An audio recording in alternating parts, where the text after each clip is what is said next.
In Sector 509, some dirty kids are running around back and forth. One of them stands up and notices that the golem is coming. The kid walks up and tells the golem he'll trade this lantern for food. Nobody knows where that golem came from or who owns it, but what matters is that if you hand it trash, usually it gives you food in return. This time though, after staring at the boy, the golem just keeps walking. The kid starts yelling, demanding to know why today it won't take the lantern when yesterday it did. As you can tell, it's not always guaranteed that the golem will give you food depending on what you hand over. The kid keeps cursing, but his friend warns him to be careful. Some golems might fight back and actually kill people. Meanwhile, there's this kid with white hair full of swagger who's like 99.9% sure to be the protagonist. He jumps forward, gets in front of the golem, and hands over a whole bag stuffed with lanterns, screws, and other random junk. The golem stares for a moment, grabs the bag, consumes everything, and while the rest of the survivors are mad, still wondering where the hell this kid keeps finding so much stuff, the golem starts spitting out a bunch of drinks, canned food, even hamburgers. The kids complain that it doesn't make sense.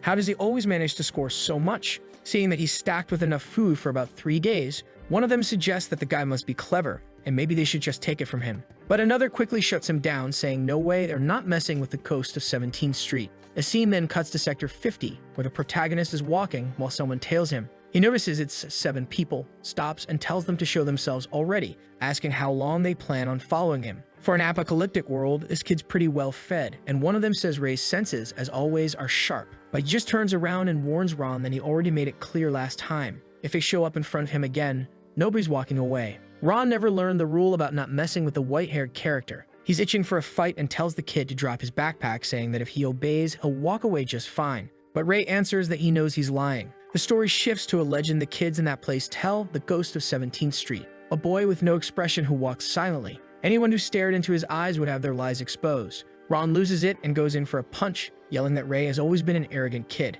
Now it's time he learned to never act that way again. But Ray dodges with ease, taps his foot lightly, grabs the thing near him, and slams a hit into the guy's stomach. The first victim drops to the ground while the rest try to muster up some courage and charge, shouting to kill him. One of them swings, but Ray ducks and smashes an elbow straight into his mouth. The poor guy spits out what looks like 5 liters of blood. Before his buddy can react, Ray already kicks the other in the face. He glares to the side, and the whole street erupts in screams. A while later, Ray says he already made it clear that bringing more people wouldn't help at all. He steps closer to Ron, who's desperate, shouting that Ray is a monster and ordering him not to come near. But Ray reminds him that he'd already said he wouldn't be able to walk anymore after pulling something like this. At that moment, Ron whips out a little knife, warning Ray to stay back or he'll die. Seeing that, Ray thinks maybe being called a monster isn't so far off. When he was around 10 years old, he realized he was different from everyone else. With his knee cut open, people asked why he wasn't crying. Honestly, I don't think I'd cry from that either. Maybe I'm a little genius too. Another kid asked why he wasn't angry at the boy who had beaten up their friend. The protagonist didn't understand why he should feel anger. Then, when that friend ended up dead and he still didn't care, well, that's when things really looked peculiar. From then on, the other kids started seeing him as strange and kept their distance. That's when he realized he didn't feel what people called emotions. He didn't know if that was wrong, but he wanted to be like everyone else. He wondered if one day he'd ever learn what emotions really were. 6 years passed since then, and he still didn't feel anything. But strangely, he knew how to read other people's emotions. He tells Ron that not using any kind of blade is an unspoken rule here. So either Ron had brought it from the start because he planned to attack, or he was lying. Ron insists he found it in the trash earlier, but Ray can clearly see that's a lie. Through the energy concentrated in his chest, Ray saw things nobody else could. Certain emotions carried a color of mana. Anger and love were red mana. Apathy was blue. Excitement and joy shone yellow. There are countless colors, and his world is overflowing with them all. Ron screams at him not to come closer or he'll really die. But seeing the heavy concentration of black, Ray knows the guy is drowning in fear. He keeps walking forward while Ron, trembling,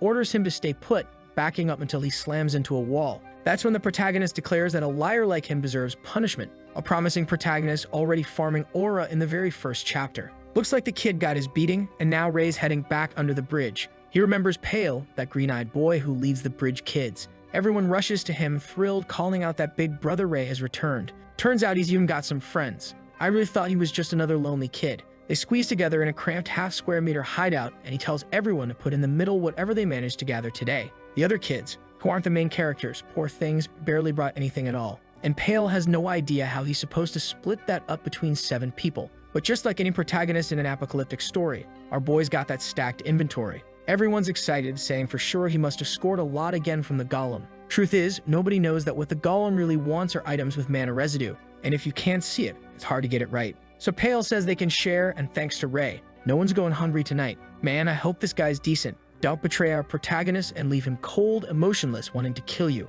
Although Ray can see feelings, right? If Pale was a traitor, he'd notice. The kids are all happily eating while Ray heads back toward the bridge, thinking there's never enough for everyone. Maybe he should hit the warehouse. He feels it's his duty to support the group because he owes them his life. A year ago, he was dozing off in the snow when these kids found him and dragged him out. The boy was so depressed he figured dying there was fine, but the youngest one among them wouldn't accept that and insisted on helping him. The only principle Ray carries in life is that debts must be paid, whether as a favor or even as vengeance. That's when Pale shows up and says Ray needs to take his share too. Ray just says he's fine, not hungry, but then his stomach growls, giving him away. His friend immediately breaks a bar in half and hands it over. Today, black rain is falling. They say it happens when certain people burn through massive amounts of magic. They're in Sector 50, and the word is that high-level mages live down in the lower sectors. Pale insists this golem must be something sent by one of them. The protagonist figures it's just some machine, but Pale is sure it's magic keeping the thing walking. Oddly, he's emotional about it.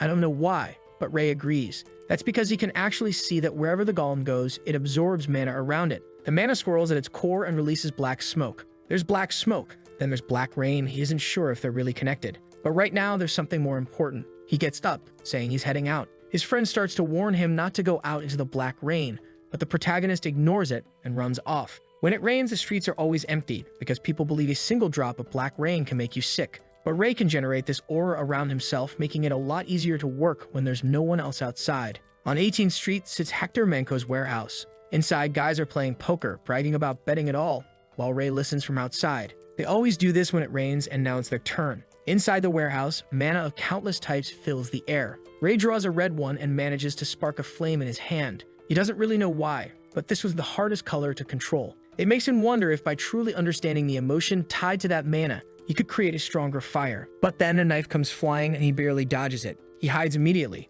Someone sneers that the little rat is here to steal their rations again. And worst of all, these guys are armed and even wearing night vision goggles. Ray knows with 3 against 1, all of them tracking his position, he's screwed. He definitely didn't expect those bastards to have night vision. They throw 3 more knives and Ray gives them a hard glare, then slips down the corridor, dodging everyone. The guy can't believe it, but mutters that the kid's an idiot for charging straight at him, right before Ray plants a punch square into his jaw. The other 2 can't figure out how they're being seen in the dark. But of course, Ray's not looking at them. He's reading their emotions. One of them was overflowing with rage, the other with surprise. The guy swings his arm up and hurls another knife. But the mana vessel doesn't just show emotion, it also lets Ray see where the next move is headed. He dodges, leaps, and lands a kick straight to the other's neck. The guy sputters that it's impossible, but Ray steps in, slams a punch into his stomach, and tells him it's not. With that, all 3 men are knocked out cold. But then another barges in, kicking the door open, saying he had to come see what the hell all that noise was. This one's an executive of the warehouse known as Humphrey, who says all his brothers have fallen.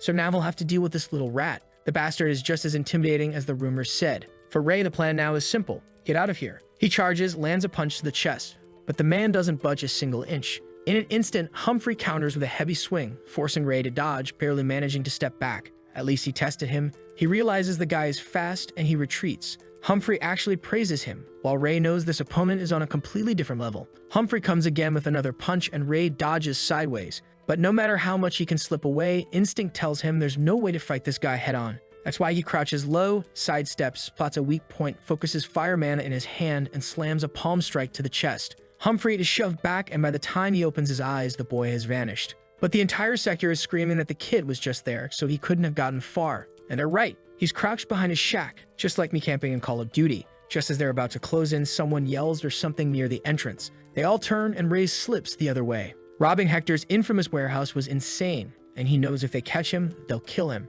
He's not afraid of death. The problem is, if he disappears, where are those kids going to get food? He wouldn't be able to pay back the debt he owes. Then another comes up behind, saying he's found him, forcing Ray to run again. Eventually, he slams into a dead end. The men order the kid to stop trying to escape and just hand over everything he stole, or he'll leave with a hole in his stomach. Realizing Humphrey isn't there, Ray focuses mana into his arm, knowing he can handle these ones. The first rushes in, but Ray steps aside, pushes his arm away, and cracks him in the jaw. At that same moment, another charges with a knife, but Ray is already setting fire to the man's arm. And right then, damn, the kid pulls in lightning just like Killua, and blasts it out like Sasuke's Chidori right into the guy's mouth. Holy hell, this boy really has every element, doesn't he? But even so, he admits he's screwed. There are way more enemies than the mana he's got. He can't use it endlessly, so he'll have to disappear from here. Looks like he ditches the dump while the men run past. As the footsteps fade away, he decides it's best to spend the night there so they don't follow him back to his hideout. He enjoys a surprisingly nice sleep on a comfy bed, and the next morning sunlight wakes him.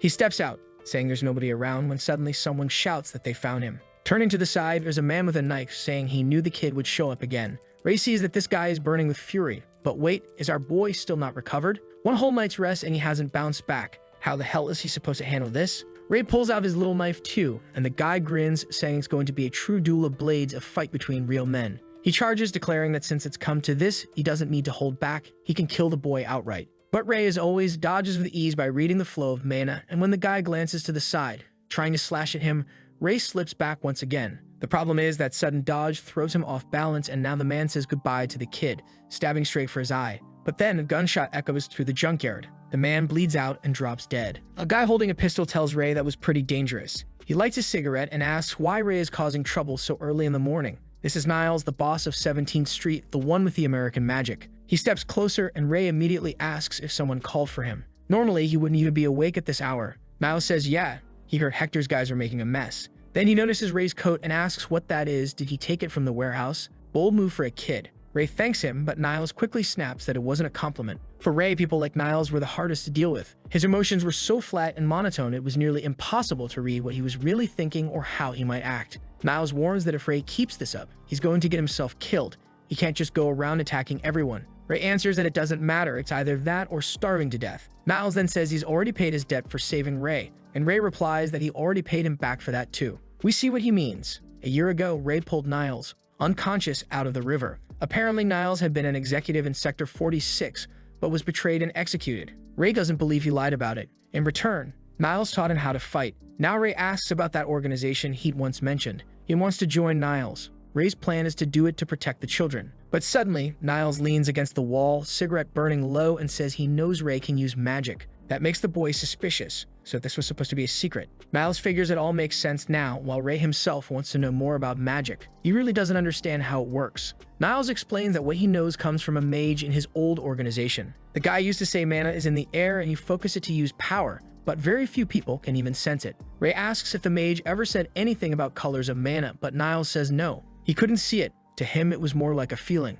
That's when Ray realizes he's the only one who can actually see mana in the air. Niles suddenly steps in close, asking if Ray's looking to get hit. He swings, but the boy dodges again. A little later, Niles stands calmly at his side, waiting for his answer. Ray still wants in, but Niles just says no. Ray doesn't understand, but it seems Niles doesn't want the kids stuck in this place, because the closer you move toward the lower numbered sectors, the better life gets. To him, it'd be a waste for a child like Ray to stay here, making allies and growing stronger in such a dump. Niles tells him to leave Sector 50. If he wants, he can get him a car. But Ray refuses. He's taking care of the kids here. Niles then says not to worry, he was planning to start an orphanage anyway to take care of troublemakers like Ray around this place. Once more, Ray tries to read his emotions, but they're so faint it's impossible to tell if he's lying or not. Still, at least Niles was someone who always kept his word. Then the protagonist mentions it looked like Hector was preparing for war. He'd seen countless trucks full of weapons rolling into the sector. Niles says he already knows. In these parts, using weapons of any kind is basically a declaration of war. And the worst part is, Niles' crew is one of the few that charges a low tax. Which means if others take over, survival's going to get a lot harder for everyone. Niles tells our protagonist to stop thinking of him as some old gang boss, but the boy shoots back that he definitely is. Niles swings a punch, but Ray dodges. At that exact moment, a car pulls up and someone inside tells the boss they need to go. Sliding into the car, Niles warns Ray that this place is about to turn into a war zone, so he better hide. He tosses something his way, and when Ray looks, it seems to be some kind of medicine. Ray just mutters for him to clean out his ears. The car drives off, leaving Ray standing there, not really understanding much. We cut to 17th Street, Central Square. The protagonist approaches a boy who lights up, asking why he didn't come back yesterday and why he looks so beat up. Ray says it's nothing, just that he's carrying too much. He notices how amazing it is that a single person can feel so many emotions all at once. He hands over some cans and tells the kid to get back to the tent since Pale will show up soon. Once the boy leaves, Ray asks if she told Josephine anything. The blind woman Viola, the storyteller of this street, says she was just telling the boy about rainbows.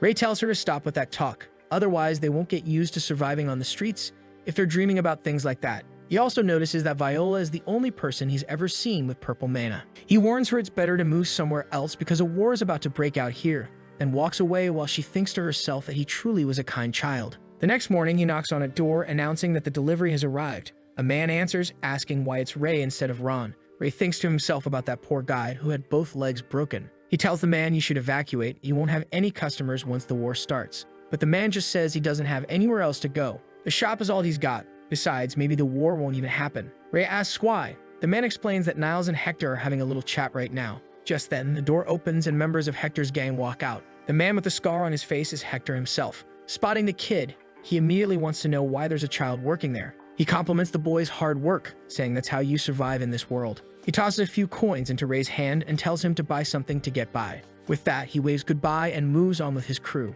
But the bald guy nearly notices the wound on Ray's ear, which he quickly hides under his hood. Obviously, it's the same guy from the fight earlier, right? Can't let him figure it out. Since it's dark, the man struggles to recognize him and Hector calls for him to hurry up, so they leave. But Ray is certain the man recognized him, so why didn't he say anything? Then the shopkeeper bolts inside and asks Niles what happened. Niles answers that the negotiations failed. War was coming. The man asks why, and Niles says he couldn't accept their offer of absorbing his organization. That was the worst possible choice. He only warns Ray not to leave his hideout in the meantime. And with that white hair and those huge pale eyes, how has no one recognized him? He knows that once the war breaks out, he won't have the freedom to move around. He needs to stockpile enough food before it starts. That's when Humphrey's car suddenly passes in front of him. He had never seen a car like that in Sector 50, which was suspicious as hell. He decides to investigate, following the men as they bow and greet someone. Hector steps out, opens a door, and welcomes the mage. Ray has no clue who this man is, but he carries an overwhelming amount of deep blue mana, the very same color he's seen in the golems when they move.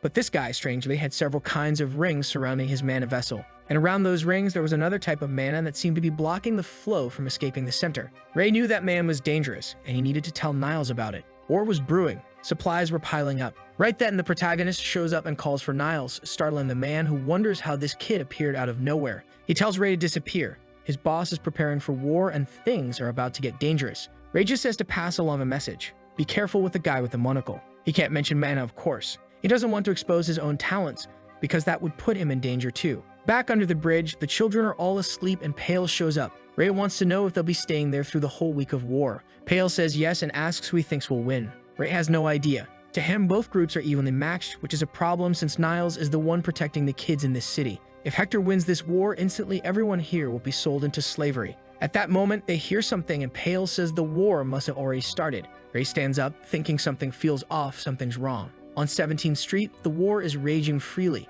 but against the golem, nothing works. Worse this time, the thing is gathering mana and firing off bazooka-like blasts of energy that pierce soldiers clean through. A poor soldier stares in horror, wondering what kind of hell this is right before the golem tears his head off. Damn, brutal little golem, completely insane. The man with the monocle is there, sneering that these places stink. Then he boasts that this creation of his is magnificent and orders it to wipe everything out. Back with Pale, he wonders what those sounds are and tells Ray not to go, saying things feel strange this time. If Ray goes, they'll all go with him. But Ray insists no, Pale should stay there. Then another child wakes up, asking what's happening. Pale gently strokes the boy's head and tells him to go back to sleep, that it'll all pass soon. He then tells Ray fine, he'll watch over the children, since they can't be left alone. But Ray must not go too far, just come back once he finds out what's going on. And honestly, it feels like a wife sending her husband off to war. That husband, now standing in the middle of flames, watches as the city has been ripped apart. Soldiers lie riddled with bullets, dead on the ground. He finds the red-haired man and asks what happened.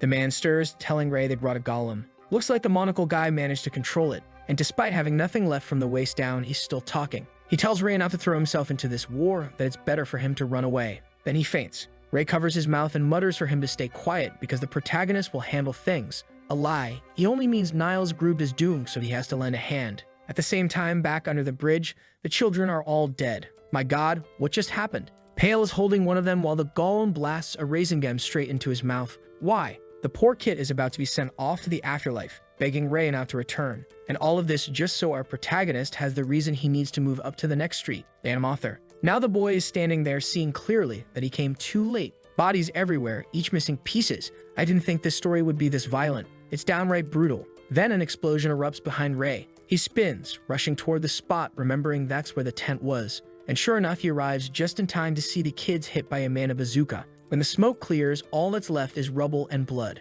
And that's it. Our boy is about to launch straight into the evolution arc, throwing himself at the golem. But he doesn't stand a chance. The golem notices him instantly, turns like the machine it is, and slams a boulder into his stomach, smashing the kid against the wall. Damn, you better run. This golem rips people apart, But Ray is whispering to himself that he has to make sure everyone's okay. And then come the flashes of memory. Everyone smiling, calling him Big Brother, saying they like him, waving goodbye. Pale's expression changes, saying he never wanted Ray to come back. And yeah, of course, everyone's lying dead on the ground. Lohane and Layla wake up. Now you tell them their names. Now that everyone's already down, the protagonist stands there, fists clenched, saying he still hasn't paid them back for everything they did for him. But then they hear a sound nearby and another dark Rasengan is being charged up. Ray is certain the golem is the one who killed them all. The children under the bridge, Niles' entire crew. And he swears he'll avenge them. Not sure how though, because that giant golem is right there charging a final attack that won't leave even his feet behind to tell the tale. Then, out of nowhere, modernity wins. Someone rams a car straight into the golem, sending it flying. Niles steps out of the car, calls Ray's name, and runs to help him. Pretty clear he's about to die too, right? He asked about the children, and Ray just says it's over. Niles looks to the side and sees the carnage.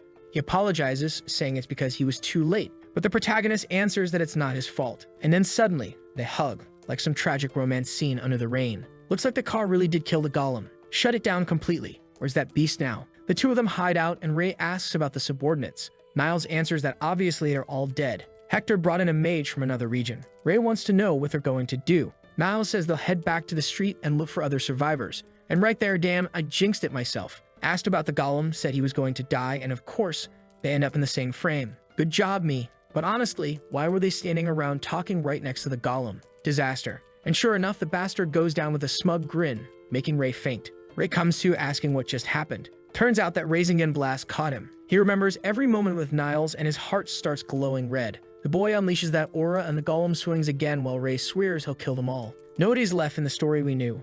Just the protagonist, telling himself that if this is a dream, he wants to wake up now. The golem stretches its hand once more, but now it's Ray's turn. He's forming that blazing fireball. The monster keeps charging its Rasengan, while Ray builds a red vortex. The two energies collide, exploding everywhere, as the protagonist swears he's different from the golem. He's human with emotions, and then comes the massive blaze. What the hell? He disintegrates the beast. That's firepower. But here's the problem, he can only use his powers when he's emotional. He has to almost die just to get strong. He shouts, Niles, don't die. But the man's chest is a crater. Even so, he slaps Ray's hand away, telling the brat to stop irritating him. From the start, he knew he wouldn't die peacefully, though he didn't think it would be today. Even so, Niles had no regrets. He had achieved a lot for someone who started at the very bottom. The only uncertainty he carried was whether, if he'd started earlier, he could have gone further. For him, Ray's age was the perfect time. In that moment, Ray reaches for the medicine in his pocket, but Niles grabs his arm and says he needs to get out of there first. He had to leave that place and go somewhere better, since Niles had always seen him as a younger brother.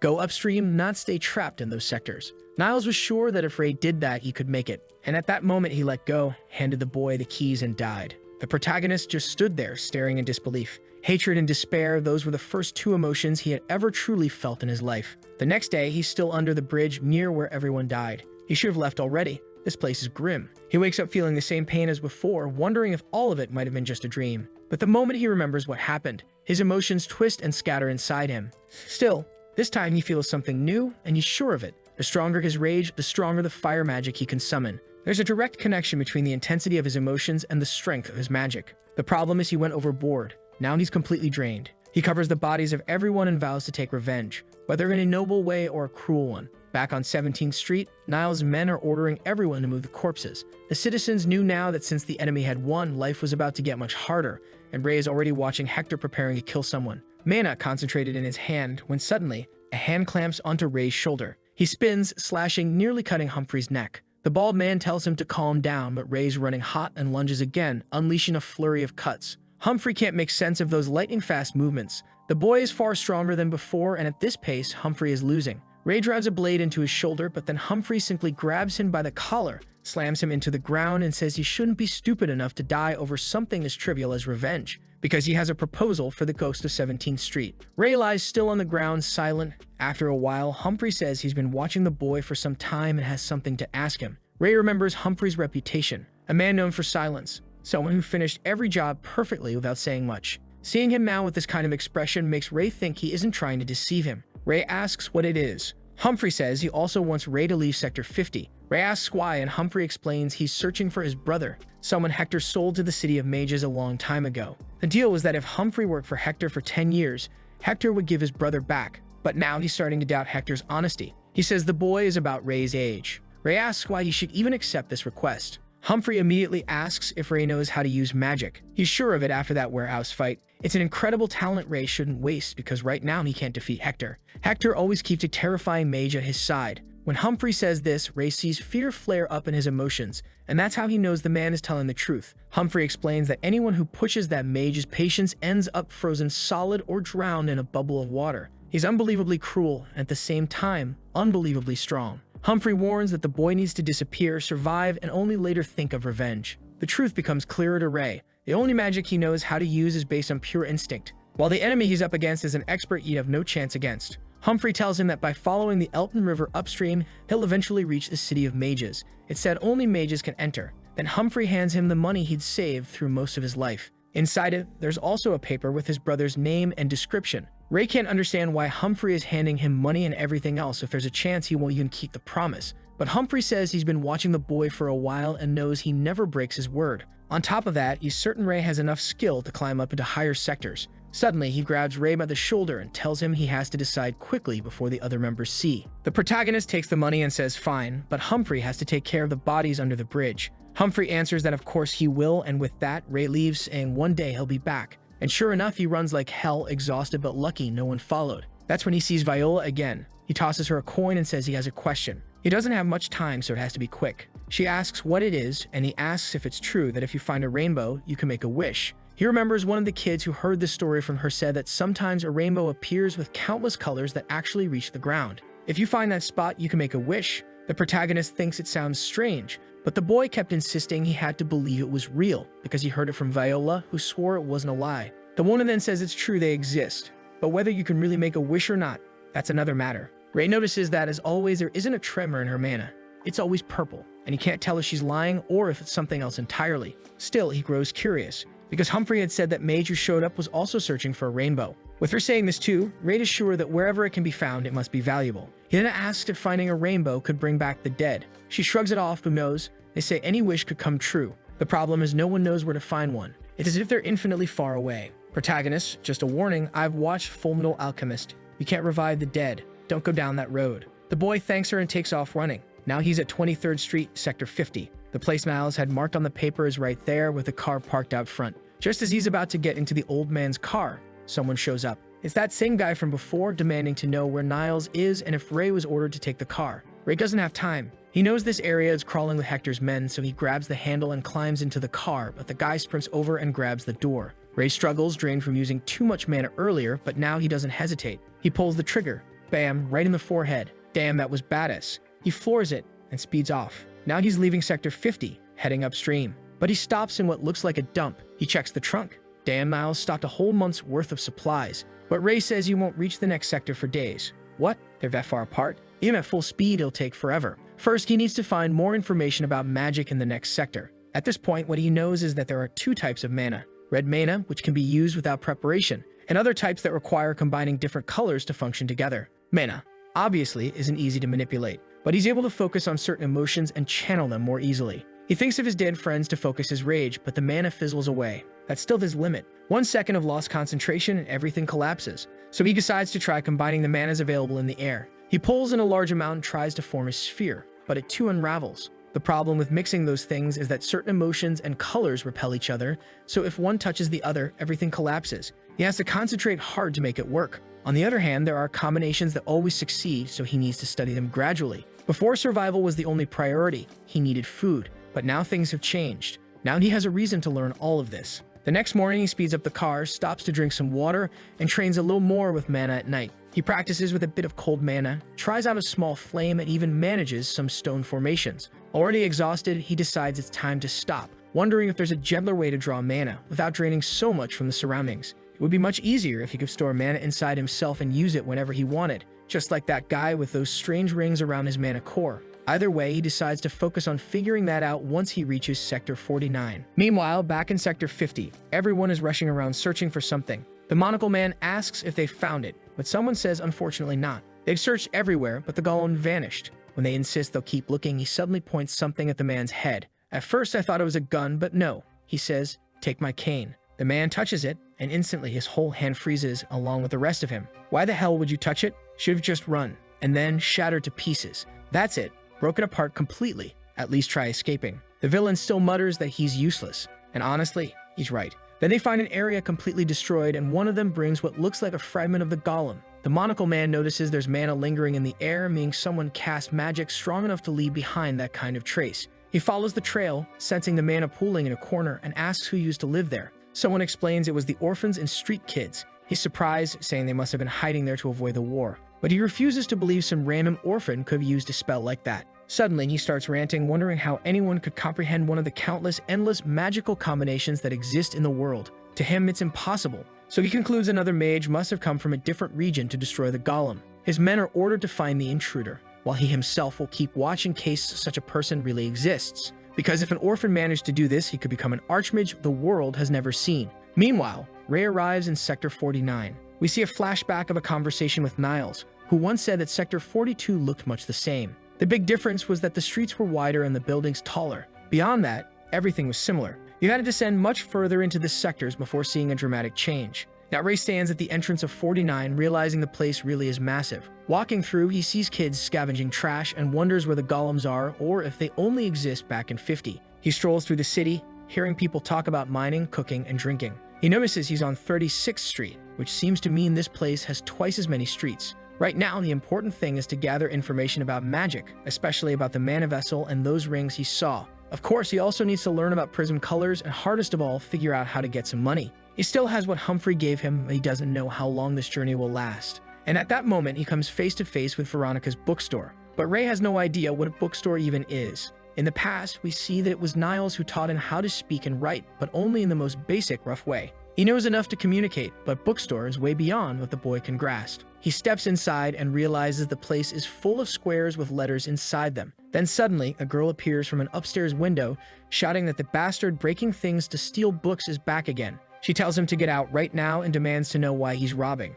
Ray only understands that whatever's being stored here, it must be this thing called a book. While she keeps yelling, saying she won't repeat herself, he notices her aura shifting, red for excitement, yellow for joy, then discomfort, irritation, and anger. He wonders how it's even possible for someone to feel all that at once. The girl warns him to move aside because the adults are coming down and they'll finish him off. He just replies that she's weird. That only makes her angrier, and she snaps that her grandfather will deal with him soon enough. Ray decides to ignore the crazy girl and keeps walking through the city. As usual, there are eyes on him. He notices those people are watching carefully, cautious. Obviously, he's a stranger in these streets and drawing attention, so he knows it's best not to provoke anyone. After all, this place isn't much different from Sector 50. Back at the card, he spent the whole day wandering through the city but hasn't learned a single thing about magic. Tomorrow, they'll have to search in other areas. Just then, he hears something strange. The guys nearby are preparing for something, and Ray already guesses what's about to happen. This time, there are 4 of them, leaning against the car. The one in the blue hood asks if they should kill him. Another says no, or the kid will scream, while another insists they need the key. They decide it's time to act when suddenly something smashes through the window and slams one of them in the face. He falls on his back, everyone's confused, and Ray jumps out of the car. When another tries to react, Ray drives a strike straight into his chest. One more drops to the ground. The last one tries to attack from behind, swinging, but what the hell? Ray calmly catches it with his hand and tosses it aside. Somehow, he's spinning the guy by the collar and beating him down. By the end of it, they're all sprawled out. Ray asks how many streets they control in this area. One of them hesitates, almost gets his ear torn off, then blurts that they control 3. Ray demands which ones. The man says 25 and 23, but Ray sees his nervousness, uncertainty, and fear and knows he's lying. He stomps on the man's hand and orders him to tell the truth or he'll get beaten too. Brutal. Blood splatters everywhere as he turns to the next guy, telling him it's his turn to answer. That one, clearly panicking, spills that they control 14 streets with 52 members total. Their leader is someone named Kendrick, and their base is in the middle of an abandoned place. Ray tells him to lift his head, asks his name, and he answers Neshu. The boy then wants to know what orders their leader gave. Neshu explains the order was to beat Ray nearly to death, then steal his food and anything else he had, and that Kendrick himself would be watching. Right then, Kendrick leaps from atop the car, aiming to stab Ray, but Ray responds that he already knew someone was observing him. A wind spreads around him, the man doesn't understand, and Ray slams him twice, in the face and chest. The guy crashes to the ground. Ray leans over and orders him to warn his leader that he's not the only one watching everything. Later, back on the streets, Ray realizes that just like in Sector 50, in 49 almost nobody knows anything about magic. He's also figured out that this thing called a book is just pages of paper with information written on them. And considering that's exactly what he needs most, maybe this bookstore really is worth it. It's right then that 3 guys show up in front of him and tell him to come with them. They're not there to fight, so he can relax. Ray just asks if they're friends of those kids from yesterday, and they say yes. He beat 3 of their members nearly to death, which is why the boss seems interested in him. Looks like the kid can really fight. One of them pulls out a sheet of paper and says there's a message, but none of the 3 can read, so they're stuck figuring out how to deliver it.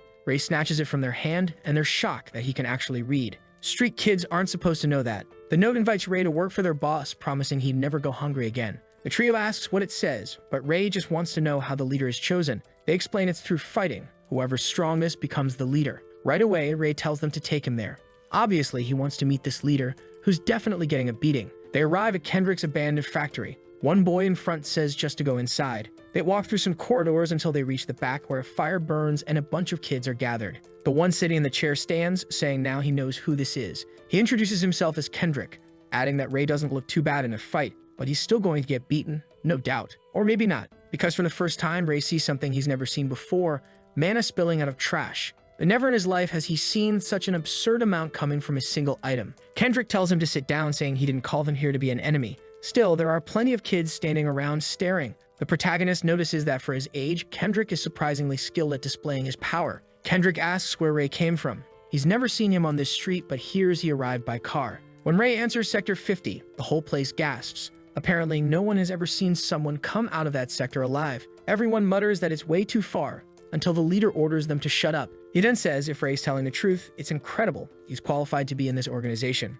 Ray doesn't get what he means, so Kendrick explains they're planning to join a real organization. The plan is to become part of Merc Red, a well-known group from Sector 45. They have an agreement. Once Kendrick's gang reaches 66 members, they'll be allowed in. He asks if Ray isn't interested. This could be the perfect chance to raise his status. Ray replies that it's an interesting story and joining a group wouldn't be bad, but he refuses to work under anyone weaker than him. Kendrick doesn't like that and asks if Ray is implying that he's weaker. Ray shrugs it off, saying that in Sector 50, leaders were chosen by strength, not talk. Immediately, one of the gang members charges to hit Ray, but Kendrick grabs him by the neck and tells him to shut up. He doesn't like being interrupted. At that moment, Ray notices Kendrick seems to be using some kind of strengthening magic, but it's not his own power. It's the ring he's wearing that's radiating mana. Ray watches, unimpressed, as Kendrick beats the boy down. He figures he might actually be able to break that ring. Suddenly, Kendrick drops the kid on the floor and apologizes, saying he just got a little stressed. But Ray notices more than just the boost in strength. The ring also warped Kendrick's emotions.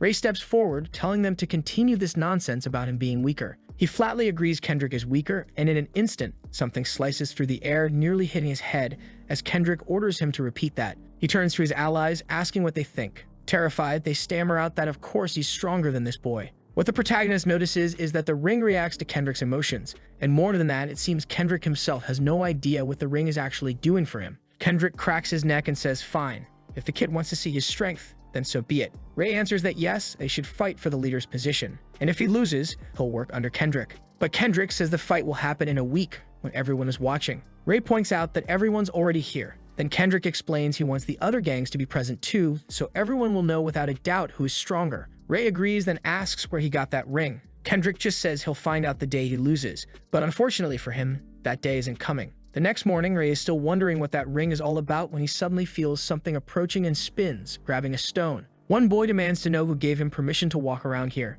Others show up, saying he must have lost his mind. He shouldn't even dream of wandering through this place. They're about to say more when Ray cuts them off, telling them to shut up and fight already. And soon enough, they're all lying beaten on the ground. Just like in Sector 50, it doesn't matter where he goes, people love to pick fights. Probably because they know he's going to fight Kendrick. But he notices Kendrick's own crew doesn't attack him. That rule doesn't apply to the other gangs though, who don't want some outsider walking around freely. For Ray, it makes no difference. Everything's going according to plan. The more he uses his magic, the stronger it gets. These fights are giving him the experience he needs to cast faster and with less energy. Then speaking into the empty air, he asks how long this person plans on just watching. That's when a boy in a beret steps out, commenting on Ray's gray hair and expressionless face, asking if he's the so-called hunter. Ray finds it odd. This kid looks weaker and smaller than everyone else, yet he walks around confidently. He assumes the boy came to fight and tells him to take off those glasses before they're covered in blood. But the kid tells him to calm down, saying he's not here to fight anyone. And really, how could he fight with such a scrawny body? Ray asks what he wants then. The boy hesitates for a second, then introduces himself as Philip, someone who has an offer for him. Everyone in this story always has an offer for the protagonist to obey. Apparently, Ray agrees because Philip starts leading him toward what looks like a dump. Along the way, he mentions that he's heard plenty of rumors about the boy. Everywhere he goes, people are talking about him. Turns out this name, Hunter, is a nickname he earned after beating up half the city. Ray thought people were mistaking him for someone else. When they arrive and Philip opens the door, Ray is stunned. The place is full of people. It's not a dump at all. This is Hotel Philip, and he's the owner. Damn, the kid's a businessman. Ray notes there must be about 100 people inside, but Philip corrects him. It's 186, including those who work outside. The protagonist realizes everyone there has something in common, and Philip asks how he noticed. Ray replies that all of them are people who wouldn't be accepted in other groups. Skinny, weak, the kind who get crushed in any fight. Philip praises his sharp eye, but explains further. Yes, they have some strong fighters, but those ones are busy in the mines. They also have quick people, but they're working with food. Basically, they take on all kinds of jobs, and to keep their group from being harassed, they pay fees to other gangs. Sometimes they need extra workers, and that's how everything runs smoothly. Meanwhile, Philip manages the hotel itself, providing shelter. Ray asks if it was really him who pulled all of this together. Just as Philip is about to explain, someone calls his name. A boy named Jonathan comes running in, saying that restaurant is working perfectly now. Nobody's bullying him anymore. He pays the month's rent, and Philip thanks him. Then Philip grabs a ledger and starts jotting something down, while Ray sneaks a look. Philip snaps that everything has to be recorded right away. Seeing Ray's curiosity, he hands it over for him to check. Inside, Ray finds his own description. Hunter, the boy from Sector 50, along with an extremely well-drawn sketch.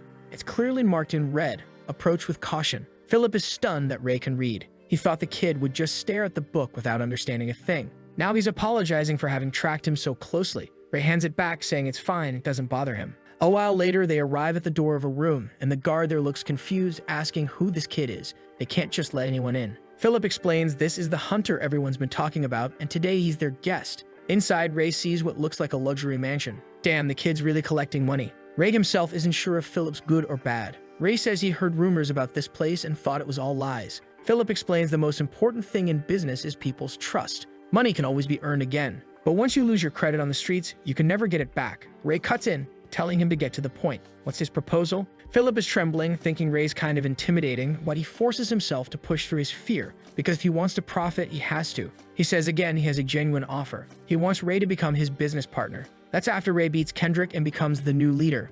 In other words, Philip has already assumed Ray will win. As always, Ray analyzes his aura and sees the boy is full of courage. He even asks if Philip doesn't think there's a chance he might lose. Philip admits of course it's possible, but he thinks Ray has a high chance of winning. Ray asks why, and Philip says it's just a hunch. Like Ray, he likes to observe people. After analyzing so many behaviors, he's developed a sharp sense for how things work. He notices the smallest details. For example, every time Ray talks to someone, he strangely looks toward the center of their chest. Philip can't figure out why. Maybe it's some trauma, or maybe Ray just doesn't like looking people in the eyes. Still, he drops the subject. Ray, stubborn as ever, wants to know what other habits Philip has noticed and how many. Philip agrees and explains he's seen that every time Ray turns a corner, he steps first with his right foot, probably preparing to strike with his right fist as well. He's also studied the way Ray fights. Hearing all this, Ray is impressed. This boy figured out so much so quickly. Most people only see him on the surface, scary or cold, and usually that's all they think of him. But it makes sense. Anger and sadness are the only emotions he can feel, and even those he has to force himself to focus on. Maybe Philip, with his sharp observations, could actually help him understand emotions better. Philip goes on, saying Kendrick has the bad habit of getting emotional during fights, while Ray seems to keep analyzing all the way through. That alone makes him different. Right then, Ray accepts the partnership. Philip starts to explain about the offer and payments, but Ray cuts him off, saying he'll be the one to decide that. Philip nods, fine, deal made. But then the protagonist adds a condition. Since Philip clearly has plenty of connections in this place, he needs him to find something for him. To be honest, Sector 49 isn't that great. Sure, it's all garbage heaps around, and yet this one kid is living the good life. 2 days later, our boy is back on the streets, sleeping under the car. At first, I thought it was him tinkering, but no. It's another kid helping him out, saying the car really does prove he came from Sector 50. The thing is busted, worn down. He also compliments Ray for already managing to become friends with Philip. They rarely send someone as skilled as him. Then he asks for some tools and a certain screw, and Ray uses his magic to fetch it. The boy notices how it kind of just dropped to the side and wonders when Ray even brought that out. Ray doesn't answer, just stays quiet. After a while, the kid looks beat. Man, this world is only full of children. It's like Neverland. Kids fixing engines, running hotels, while I'm here old and washed up, doing nothing but making YouTube videos. Maybe I should get a real job. The boy goes on, saying he rigged the part to cool the engine down and warns Ray not to tell anyone, but he used one of the most expensive ones. That's because it was Philip's request, and Philip's seen as everyone's savior. Without him, he'd never have gotten work. Ray notices at the very least this kid is popular. Then the boy pulls out a sheet of paper, saying Philip told him to deliver it. The message was too complicated to memorize, so he put it in writing. He waves goodbye to Hunter and says they'll see each other again. We see that the information Ray asked Philip for was obviously about mages. Philip had said fine, he'd start right away. Ray wanted every detail, and Philip told him to remember who he was dealing with. Now looking at the page, Ray can't believe he gathered all this in just 2 days. The notes mention 2nd Street.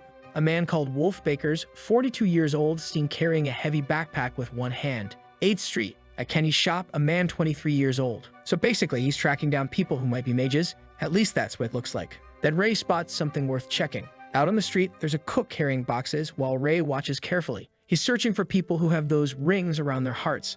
The first man is crossed off the list. The second, when a steel pipe was about to fall on him, suddenly a gust of wind knocked it aside. Strangely, the man didn't even flinch, so everyone suspects he used wind magic or something similar. Ray thinks this one might be worth investigating. But when he reaches a shop, there are guys complaining it's closed. The one on the right says, of course, it gets stoned every day. The other responds they're supposed to keep throwing stones, that's the job. Their pay will double if the place gets put up for sale. Then one of them, holding another rock, says this time they'll smash the upstairs window and force whoever's inside to leave. Just as he's about to throw, the red-haired girl from before appears, ordering them to get lost. She says she heard everything, knows they're throwing stones on purpose, and tells them they'd better disappear. Ray notices she's brimming with courage and anger, but at the same time there's a trace of black mana.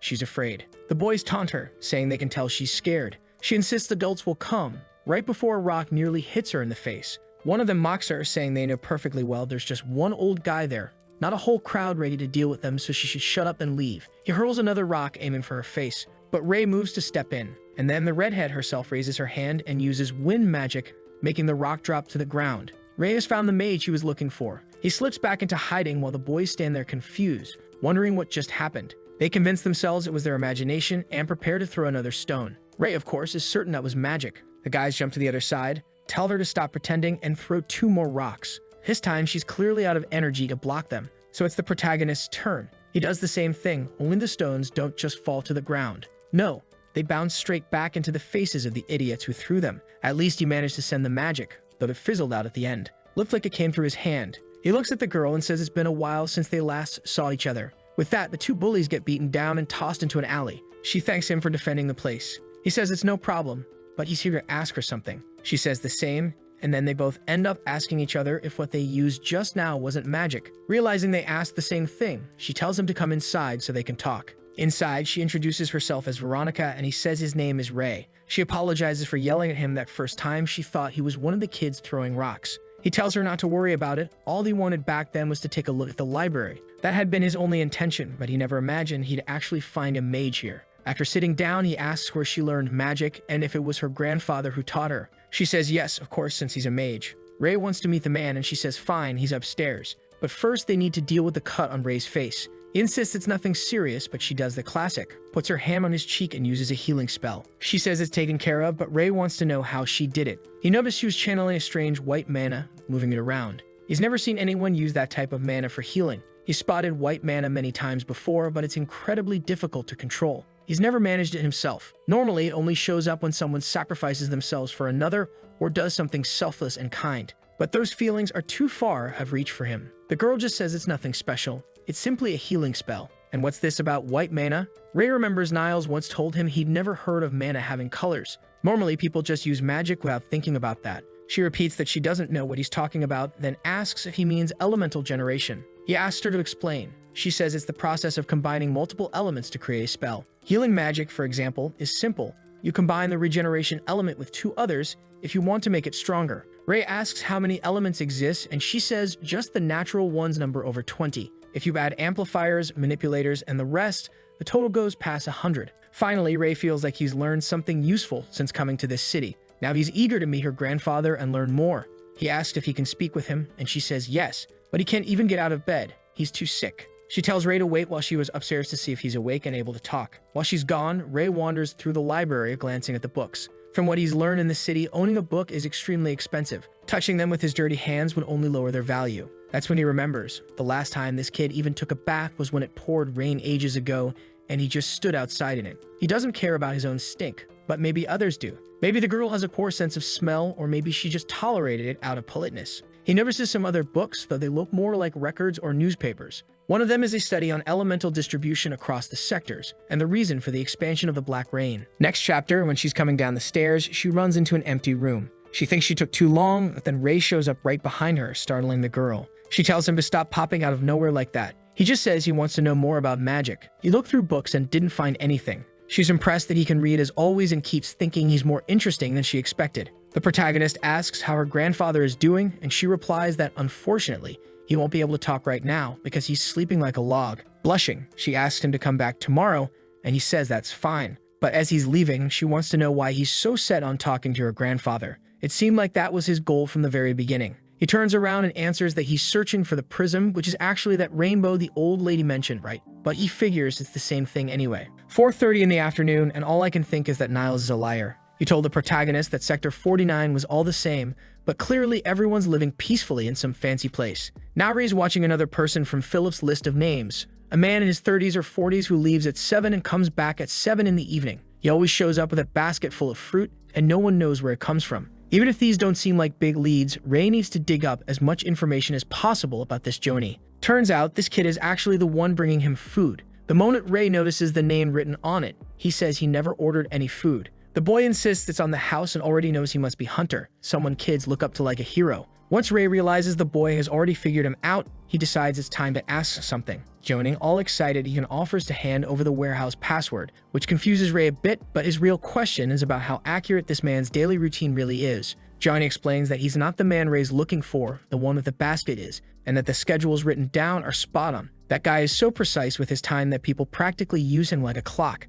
Suddenly, someone yells for Joni to get back to work, and the boy bolts off immediately. It was 6 in the evening, so just one more hour until the target appeared. Ray decides to eat and wait it out, but then his expression shifts when he glances to the side and spots the man with the hat arriving. Just like the monocle guy, he also had strange rings circling around his mana flow. In his mind, Ray thanks Joni for the food and slips away, heading toward where this man lives. He plans to take advantage of the time while the man's out to gather as much information as possible. Nervous, but with no way to back down, he feels an overwhelming surge of mana leaking out through the keyhole. He pushes the door open. Inside, though, it just looks like a regular home. He forces himself to stay focused. Now isn't the time to get distracted. The priority is collecting information about mages. In the trash, he finds a pile of crumpled papers. When he smooths one out, it's filled with scribbles and notes. One part mentions number 66, which he's been curious about. That instantly reminds him it's the same number of orphans Kendrick said someone was interested in. Ray starts thinking this man might be connected to that Mercred group the boy mentioned. But judging from the contents of the letter,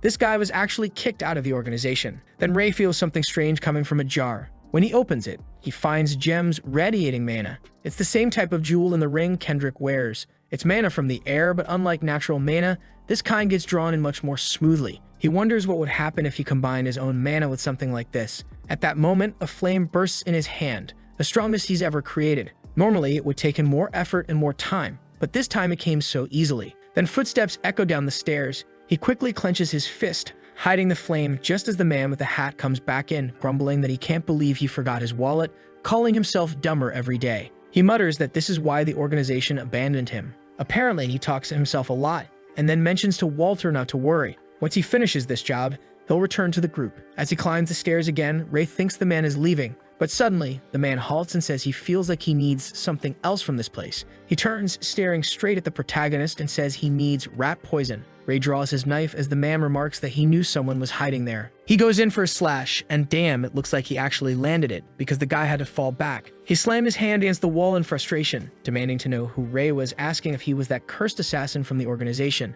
and if they were underestimating him so much that they'd send a child. He had no idea how the kid even got the door open, but Ray just kept advancing on him. The protagonist's intention was clear: defeat this man and force him to spill everything he knew, since things had come to this point. But the guy blocked Ray's knife with his bare hand, telling him to stop thinking he could beat an adult with just a blade. Still, Ray pulled with all of his strength, and the man was taken aback by how strong the boy was. He stepped back again and realized this man had used that same strange mana Kendrick had used. It must have been what kept his hand from getting sliced. The guy then powered up, saying he had been going easy because Ray was just a kid. Now though, he charged forward, warning that Ray's face was about to be ripped apart. Ray, however, was more curious. If that spell the man just used, maybe he could use it too. Suddenly, the man launched another attack and blood sprayed. To everyone's shock, Ray had copied the spell. But his version seemed more natural, more in tune with the world itself. He had memorized the exact combination of colors the stone produced and repeated it perfectly. The man kept striking, demanding to know how this kid had pulled off metallization,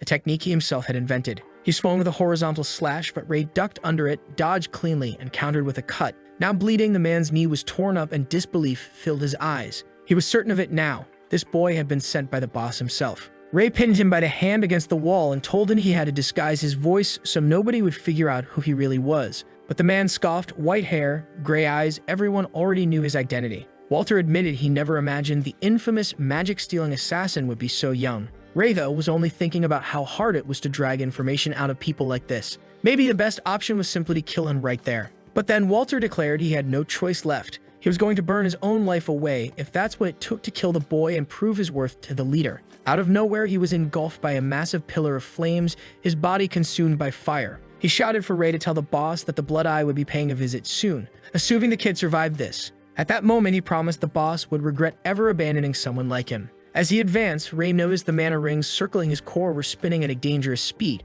Mana was exploding through his veins, bursting from his blood vessels. It was getting lethal. The man raised his arms high, declaring that he knew Ray must be after the red bloodstone. But he wasn't going to let that happen, and he hurled a fireball straight at him. Ray brought both arms together, shaping a swirl of colors into a barrier, and somehow it held. The man was stunned that an assassin could summon a defensive spell of that caliber. Still, he kept hammering at it with more attacks, insisting that Ray's shield would break first. The problem for Ray was that he couldn't get close to someone whose entire body was engulfed in flames. He'd be burned alive. Suddenly, his eyes widened as the man raised his arm and summoned a colossal pillar of fire, daring Ray to block this one. Ray knew it was impossible to withstand that with just a barrier. But then the man noticed something odd, droplets of water forming all around him. He demanded to know how Ray was using two primary elements at the same time. Ray surged forward with a punch just as the man demanded an explanation for why an assassin was suddenly wielding water magic. At that moment, Ray unleashed a torrent and the man's flames were snuffed out completely. The next instant, Ray staggered outside. Exhausted, blood dripping from his nose, he had clearly pushed himself to his absolute limit. His mind was clouded, overwhelmed, but even then, he was left stunned at just how powerful that magic from those stones really was. The mana flowed calmly, everything blending together much faster. This thing was definitely powerful. He had no idea how strong it must be to have those rings around the circle. At this pace, it was more than clear he couldn't defeat that guy with a monocle, the one covered in rings with glowing spheres. Still, with enough time, he would grow stronger and uncover everything he needed. He figured something bad could happen, and that's why he stole a few of those little stones when he was hiding behind the door. The next morning, he arrived at Veronica's library. She was all smiles, welcoming him in while he carried that aura around. She immediately asked where his coat was, and he told her he got rid of it. After all, if he kept walking around in the same clothes he wore when he was attacked, it would only make him look more suspicious. Veronica then said she had spoken with her grandfather about how the boy had used magic to help everyone. And on top of that, she mentioned he was searching for the prism. The protagonist, however, noticed a couple of children peeking at him from one of the rooms. The door shut, and Veronica explained they were her siblings taken in by her grandfather from an orphanage. Their names were Molta and Jolfine. He asked if her grandfather had taken those kids in to teach them magic, and she grew a little flustered, wanting to know how he had figured that out already. He answered simply that there couldn't really be another reason. She added that she herself had learned magic from her grandfather. Somewhat awkwardly, she admitted she understood, and together they reached the door where her grandfather was waiting. She stepped inside first, introducing the boy as the one who had helped her. The old man was standing there, smoke swirling around him, and he told Veronica to leave the room for a moment. She did, and then the elder turned to Ray, saying he was deeply grateful. He had heard that Ray had helped Veronica deal with those children, something he himself should have done but hadn't been in the best condition to manage. Ray replied that it hadn't been difficult, though his attention was fixed on the 4 mana rings the man carried. Beyond that, he could sense emotions: anger, comfort, excitement, shame, indifference, regret. Too many at once for him to believe, and yet they didn't seem to be just drifting feelings. They looked like they were part of the man himself, not just a representation. Ray was still trying to process it all when the old man asked what exactly he was looking to discover. Ray answered that he had been searching for the mage. The elder mentioned that Veronica had told him Ray was a gifted boy. The protagonist said he had no idea if he was gifted or not, and then the old man asked if his name was Ray. He guessed Ray must be from somewhere outside this place. Ray stayed silent, and the man remarked that it must have been a long story. Then he proposed a deal. They would play a game, and the loser of each round would have to answer one question. Ray was caught off guard by the mana pulsing around them, and when the elder noticed his reaction, he said the boy's senses really were sharp. He asked if Ray could feel the mana flowing between them.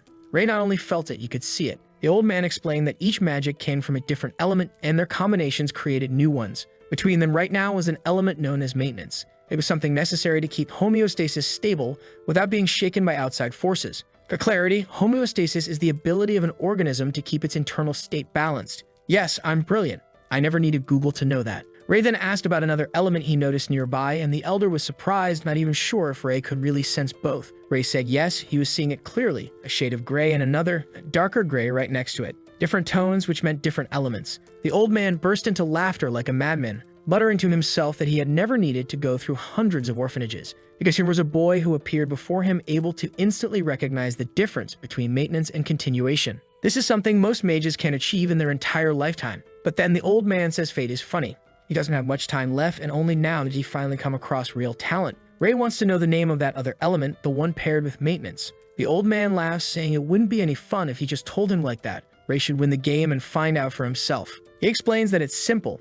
Right now, there's a sphere made of two elements between them. He wants Ray to try pulling that sphere toward himself. If Ray can draw it close, he wins. To make things easier, the old man even moves it a little closer to him. Ray thinks there must be some way to win, even though the old man is much stronger. He declares he's ready, and the elder signals the start. The moment Ray channels his mana, the little sphere shoots off in an instant and stops right in front of the old man. Ray is confused, realizing just how fast the old man really is. Then the elder calmly announces that he'll be asking the first question. He wants to know where the boy learned magic. It's Ray's turn to radiate that fierce aura, and he answers that he learned by himself, surprising the old man for the second time that day. Judging from his expression, Ray wonders if self-taught mages are really that rare. But once again, the elder repeats that if Ray wants answers, he has to win the game. Ray says fine, they'll just start the next round. At least he'll be learning magic directly from a Dumbledore-like teacher, right? This kid's about to level up, but judging from his dumbfounded look, you could tell he lost again. This time, the elder explains that the competition depends entirely on a person's ability to wield mana.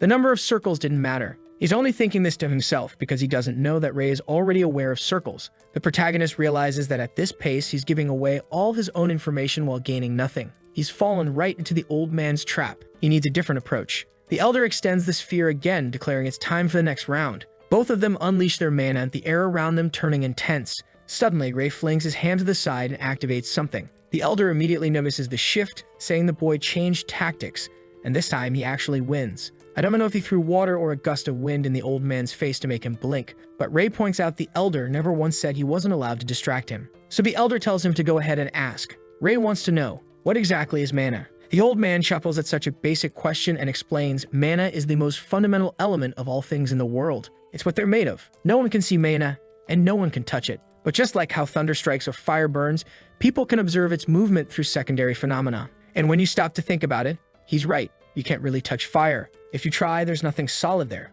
Lightning is the same way. We're learning something here, folks. The old man continues, saying only a small portion of humans are born with the sensory ability to perceive mana. But feeling mana doesn't mean being able to use magic. That's because the talent to sense it and the talent to manipulate it are completely separate domains. Ray asks if by talent he's only referring to the ability to manipulate. The elder realizes that's a second question, but lets it slide, answering yes. Normally, talent means the ability to manipulate mana and combine it to create effects. Usually, that's what determines how strong a mage will become. In a sense, studying mana is really just a person learning about themselves. And that's why there's a saying that the waves of humans are always honest with themselves. The protagonist grows thoughtful, but with that, they move on to the next game. And this time, it looks like our boy is actually managing to pull the sphere, and the old man is the one looking shocked. The element of maintenance was considered one of the hardest to manipulate, and he was learning it in real time and had already gotten the hang of it. So, what's the next question? This time, our boy aims straight and asks about those circles mages have surrounding their mana hearts.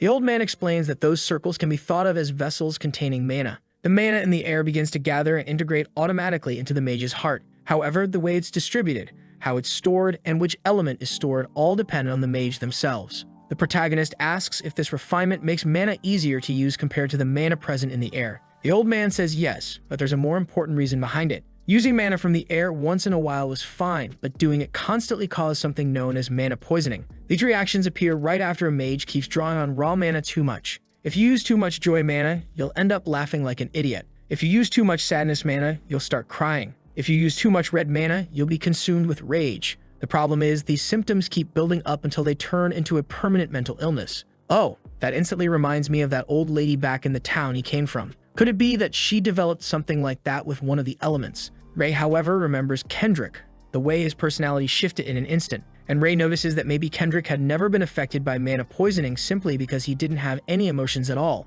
So Ray asks the old man, what if someone could use the mana in the air without being poisoned? Wouldn't that be a huge advantage? The elder replies that it's a unique thought, but he's never known anyone like that. If such a person existed, it would be incomparable to other mages, since all the others are forced to refine air mana for safety. For that person, the amount of mana available would be infinite. The old man then asks if Ray has a dream. The protagonist checks if he means the kind you have when you sleep, but the elder shakes his head. He's talking about a goal in life, something he wants for the future. Ray says yes, he does have something he deeply desires. There's a certain person he has to kill, another he has to save, and on top of that, he still has this idea of resurrection in his head. Give it up already, you magical Killua. The elder says he's heard plenty of people talk about the first, but it's the first time he's hearing about the second. Then he makes an irresistible offer. He asks if Ray wants to learn from him. Ray can't wrap his head around why a four-circle mage would want to teach some orphan off the streets. He can't see the man's purpose. Could it be that he wants something from him? But before Ray can even voice the thought, the old man says he doesn't want anything.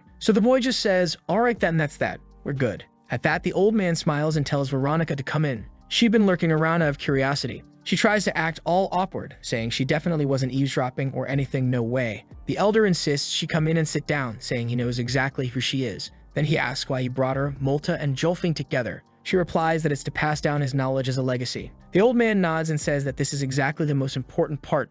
What they must pay attention to is the rainbow. Ray immediately sharpens his focus, and the elder says he's heard Ray has been looking for it. The rainbow, or the prism, is a story passed down for hundreds of generations. Thousands have sought it, hundreds of theories exist about it, but they all converge on a single answer. Whoever finds the rainbow will become something close to a god. So yeah, basically the One Piece of mages. Veronica then asks what a god even is. He explains that it's a being so powerful, it can impose anything it wants onto this world. And now Ray finally understands why the man with the monocle was also chasing after it. At that moment, Veronica says she wants to ask something when suddenly the window shatters and something comes flying straight at her face. But relax, our boy's already there, flaring up that aura. The shards of glass are suspended midair, and Veronica wonders if this is wind magic. Ray, however, is thinking about how he already took down that guy, sliced his arm, and left him useless so he wouldn't try anything again. But apparently, this wasn't that guy, it was people from some other gang. He sees the kids running off, and the old man says that once again Ray saved them. It should have been him doing that, but physically he was incapable. He then asks Veronica to take care of the boy, while Ray wonders if this is really right.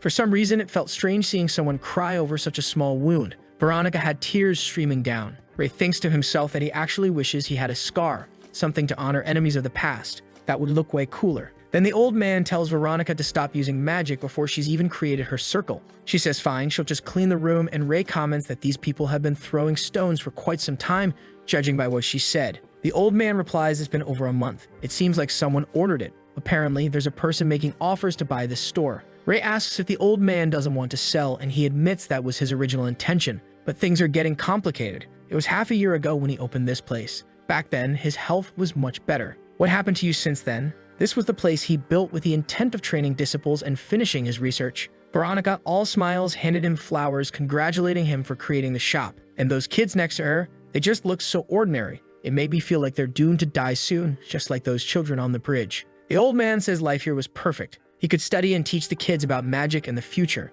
The only detail was that it was Veronica managing the store because of the illness he already had. The problem was if he died, things would only get worse. There was no way he could leave the shop to Veronica along with a few children to care for. He says he'll have to sell the place. But Veronica shouts no, he couldn't sell it. This was the place where his dream lived. He had wanted it since the very beginning of his life. The old man thanks her for caring, but says not everything in life happens the way we want. She insists that it doesn't matter. She wasn't going to close the shop. She didn't want to see him fade away. The old man gets emotional, hugging her warmly, apologizing for making her life so difficult. A little later, that black rain is falling again while the old man has gone to bed. Veronica explains that his illness, the eternal sleep, started 2 months ago. Each time he sleeps, the duration stretches longer and longer, until the day comes when he'll fall asleep and never wake again. Damn, that's terrifying. It had already progressed to the point where he couldn't stay awake for more than 2 or 3 hours a day, meaning his whole day had been just this interaction with Ray. She then asks the boy to come back tomorrow since usually her grandfather is awake in the morning. She hands him her rain cloak and says she'll see him then.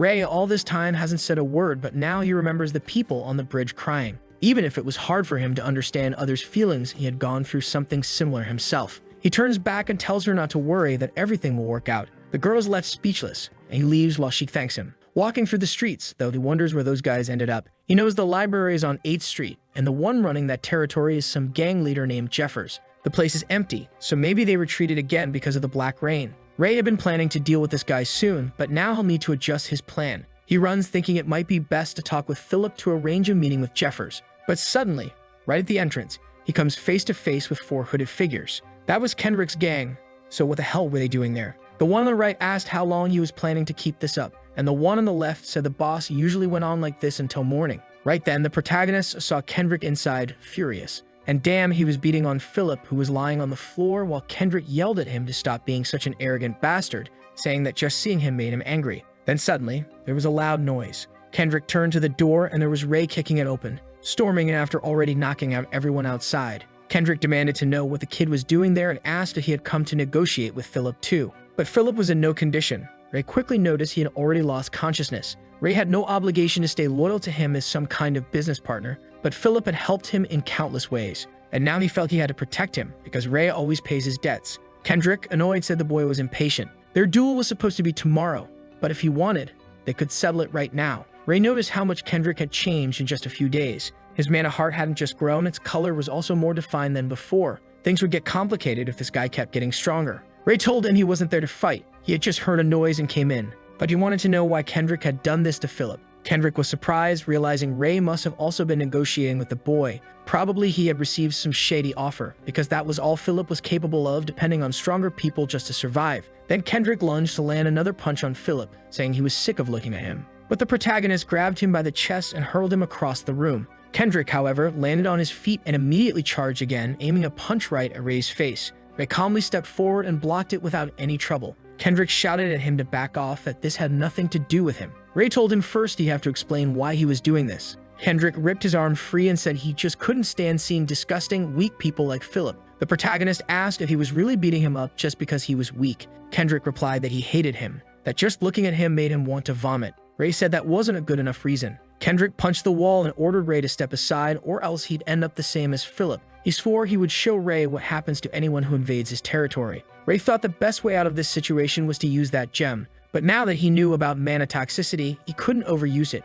Otherwise, he himself might lose control. So instead, he told Kendrick that if he really wanted to make an example out of someone, there was a better way. Kendrick said he wasn't here for games, but Ray explained that if he wanted people to learn a lesson, it had to be done in front of everyone. If it were him, he'd make sure the largest audience possible was watching. Kendrick, with his galaxy brain IQ of 17, actually stopped to think about it and admitted that it would work better. He agreed it wasn't a bad idea. Then right there, he told Ray to execute Philip during their duel in front of the strongest people in Sector 49. Kendrick agreed, but then asked, what if that bastard escaped? Ray told him not to worry, he'd take responsibility for Philip. Kendrick accepted that, warning Ray not to go back on his word. On his way out, Kendrick added one last threat. If Philip ran before the duel, he would come back here and kill everyone. As soon as the door closed, Ray rushed to help Philip, asking if he was okay, if he could talk. But the boy couldn't even open his eyes, his body was trembling all over. Meanwhile, elsewhere in the city, someone knocked on a door. A boy went to open it, wondering who would be showing up this late at night. He was startled when he saw it was Ray carrying Philip on his back, battered and broken, asking for help. Outside, the rain kept pouring, and a little later someone called out for Ray, saying Philip had woken up. The protagonist noted that he looked better than expected, and Philip, grateful, said he'd already heard from everyone that it was Ray who had brought him there. Ray simply answered that him being alive was enough. But then he wanted to know why Kendrick had attacked him so viciously. Philip explained it had been an unexpected situation. He'd been looking into the shops where they'd eventually send kids to work after Ray took control of everything. But while he was doing that research, he ran into Kendrick. Ray remarked that was pretty bold and asked why. Philip said it was obvious. There was a chance to make money, and he couldn't waste it. But Ray noticed that despite Philip's words sounding materialistic, his heart was glowing more pink than gold. And gold, in theory, was greed. So this kid clearly had some other reason for collecting money, something he wasn't talking about. Ray asked if he had known Kendrick for a long time, and Philip said yes. He wasn't hiding anything or doing anything wrong there. It was just that he and Kendrick had been friends since they were very young. They were two poor kids failing at life, living on the streets and stealing whatever they could. But somehow, after years and years of trying, they came across this hotel, and that was when they finally started to stabilize. Philip once asked Kendrick what he thought about it, if he liked it, but Kendrick, angry, snapped back, asking if they were rats and how long they planned to keep living in hiding like that. In that moment, Philip realized that for some reason, Kendrick never felt happy. In fact, it was like he was always angry. He was always obsessively training, working on his body. Then half a year ago, Kendrick left the hotel. After that, he began dominating the streets, throwing himself into countless fights like a madman. Ray thought he shouldn't have been winning just from training his body. He should have been getting beaten. Philip agreed. At first, the gap between him and the other kids controlling the area was huge. But then suddenly, things changed. Out of nowhere, he got really good at fighting. Or more precisely, he became strong enough that even when he fought poorly, he could still win. Ray then asked if Kendrick had always had that ring. Philip explained that he'd gotten it recently. Apparently, he wore it as proof that he defeated a gang leader. It was basically a war trophy. Ray pressed further, asking if he hadn't been this violent before. Philip was impressed at how much Ray already knew, but explained that yes, it was when he left the hotel that everything changed. Ray figured that probably that man with the hat had found Kendrick on the streets. The guy must have seen potential in him and given him that ring. He probably wandered around looking for people to hand those rings to. Philip kept talking about Kendrick, and Ray could see sadness and regret in his heart. So Ray asked him if he wouldn't like to talk to Kendrick and try to straighten things out.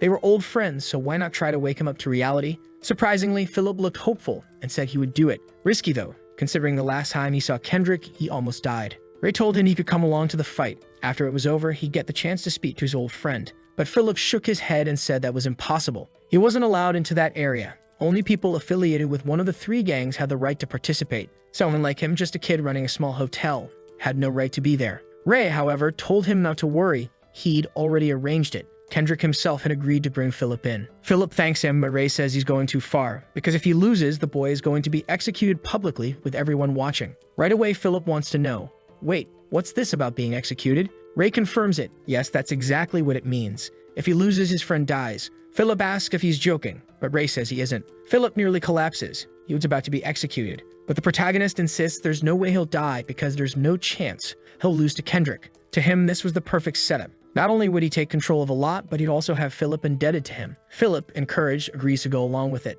The protagonist tells him it's a good decision, but then adds that there's also something else, a certain second condition. Next chapter, Philip shouts in disbelief, demanding to know if Ray is serious, saying no, he must be joking. But Ray challenges him, asking where that boldness of his to profit went. Didn't he say he would overcome fear? He's making a business offer here, and it's a great chance for Philip to profit big. Philip admits Ray isn't wrong. At these fights, the spectators would include the leaders of the other gangs, Jeffers and Lutsen. That meant all the money of the sector would be concentrated in one place. The problem was that even if Ray's plan worked, he wasn't sure they'd make it out alive. Ray reassures him that they only need to defeat Kendrick. Whoever else might be there wouldn't matter. Philip watches him, then goes to a drawer, pulls something out, and hands it over. The protagonist asks what it is, and Philip smiles, saying it would be an honor to take on this task, but before anything, they should draft a little contract. 2 days later, in Sector 49, inside Kendrick's territory, it was the day of the fight between the protagonist and Kendrick. They'd even stacked up barrels around the flames. Out of nowhere, there was a giant spider because, of course, in this story, everything is run by kids.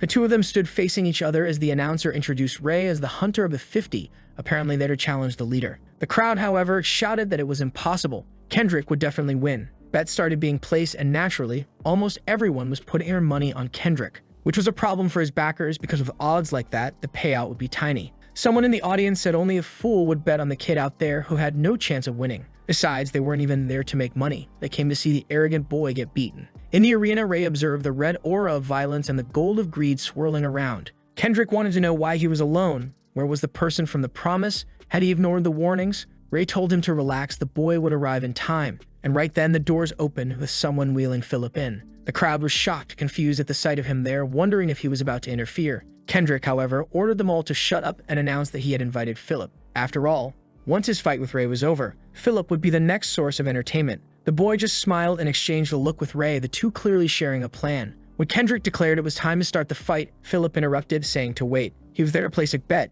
and he would put $2 million on Ray. That was what Ray had asked him for earlier, to bet every bit of money he had on him. Because Ray already knew everyone else would be betting on Kendrick. Philip hesitated, realizing that if he placed that much, people would get greedy and target him for his money. But they'd still take the bet. The crowd roared, shouting that now he'd said it, he had to put it down. And of course, they all wanted to dump their money on Kendrick to scoop up the massive payout. Philip covered his face with his hand, asking Ray if this had been his idea. Ray replied that he wasn't exactly wrong. The sidekick then says it's fine by him. If the boy wants to pull money like this, so be it. He orders the bell to be rung, and as soon as the signal goes off, Kendrick charges straight at Ray. Ray dodges the first punch but notices Kendrick was faster than before. Still, he manages to grab his arm mid-movement, realizing he was still way slower compared to Humphrey. Ray decides to break the kid's arm on the very first move and goes in with a sharp elbow strike. But Kendrick seems to sense something, manages to slip free and backs off. Right then, he admits Ray fights better than he expected. He was actually a fun opponent. Since that was the case, they might as well fight with the intent to kill each other. Once again, Kendrick rushes at him, aiming a brutal kick to the head as Ray closes the distance.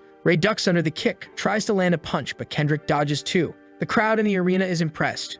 Both were way better than they expected. Philip, watching, realizes that both of them kept advancing because flames surrounded the arena, and the first one to fall back would be burned. Kendrick screams for Ray to die and throws another vicious kick, but once more Ray slips underneath. He knew wasting energy trading blows was pointless, so for now his goal was to put Kendrick on the ground. He managed to close in, grab Kendrick by the waist, but the boy stayed on his feet, snarling that Ray wasn't going to do whatever he pleased. Then Kendrick tried to grab hold, but Ray twisted, spun him around, and hurled him straight into the flames. The audience was confused, wondering if Kendrick had broken his bones. How was this skinny kid so strong?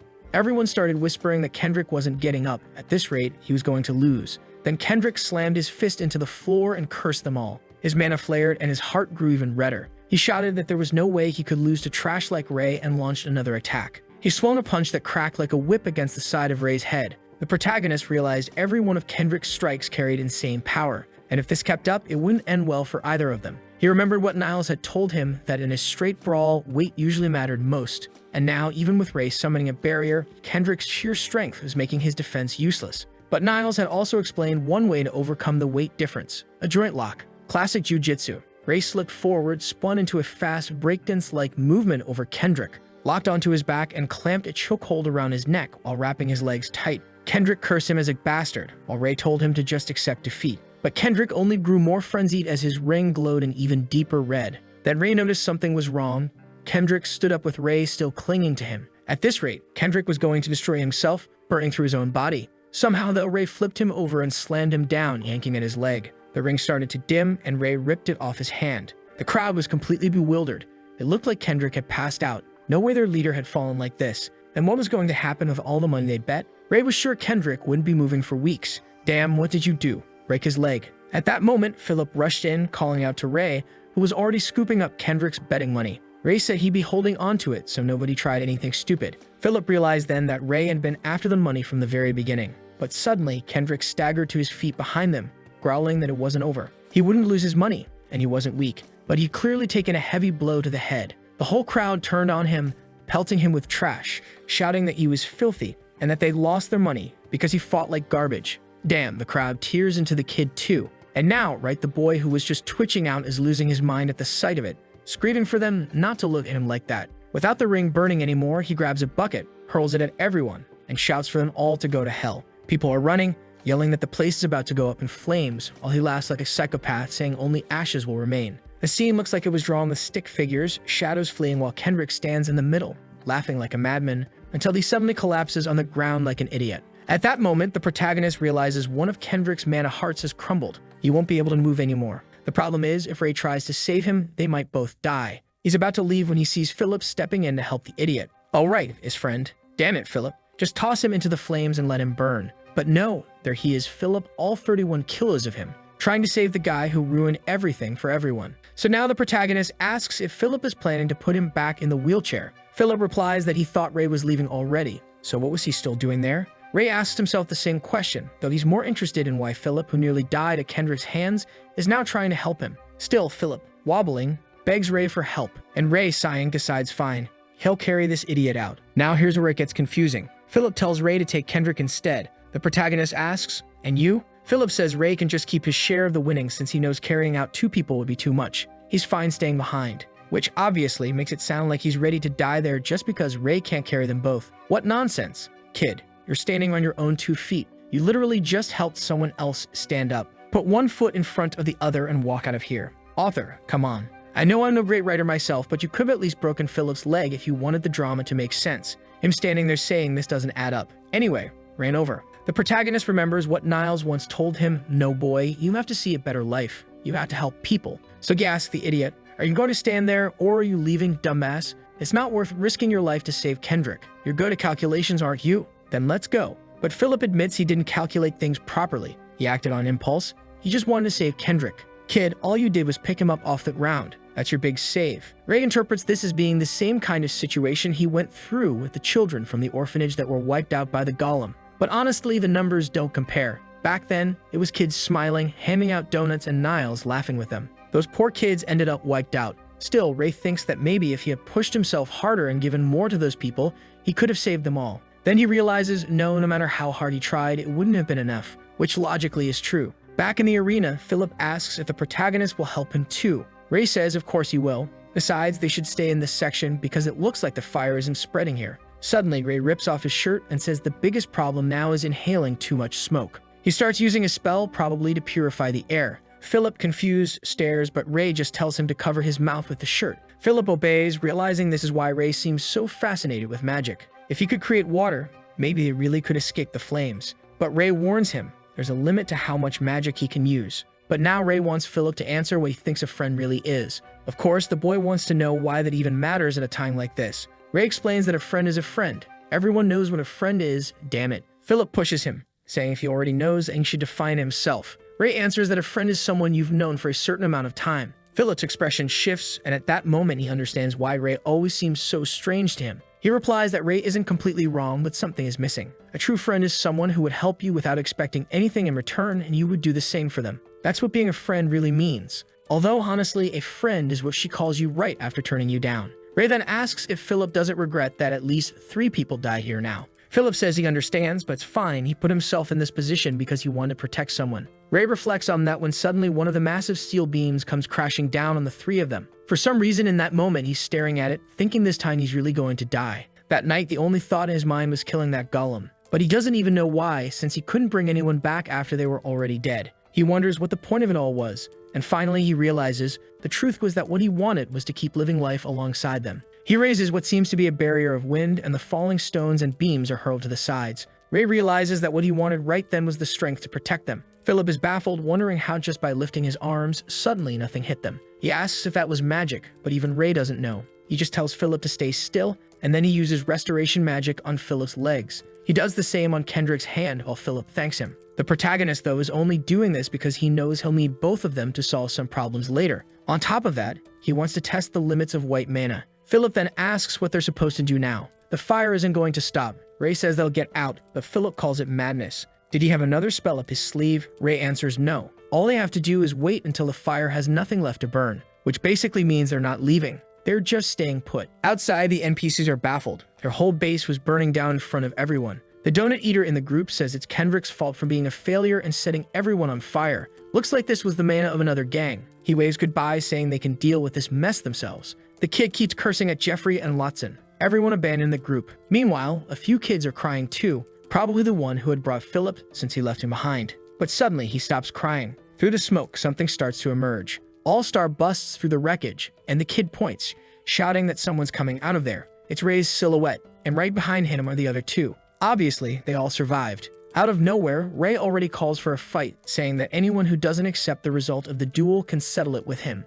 The gang members, though, all drop to their knees, staring in confusion, and apparently now, everyone sees him as their leader. Personally, I prefer the multiverse where Kendrick had died, but fine. Back at Philip's hotel, the kids are staring, wondering who this crew is that just walked in. It's the 2 idiots together with our boy, who tells everyone to just wait there until they get their next orders. Philip asks Ray to wait a moment, then wonders if Kendrick isn't coming in. But Kendrick, almost in tears, says Philip abandoned him. How could he just walk back like nothing? Philip answers that it's fine because he would have done the same thing. The boy gets a little emotional, they hug, and a protagonist tells them to do whatever they want. With that, the 2 go inside. I'm trying to speed this up so we can move past this part and get back to something important. They take Kendrick to the infirmary, but no one's there. Ray hauls him over, throws him onto the bed, and tells him to screw off. Then he starts counting the stash of money they got from this war. Ray tells Philip he wants to rebuild the base that burned down. Philip says it'll be expensive, but Ray says just to use the money they'd taken. Still, Philip resists, arguing that he'd done most of the work and deserved his share. The protagonist finds it odd, because Philip's mana glows gold, blue, and green.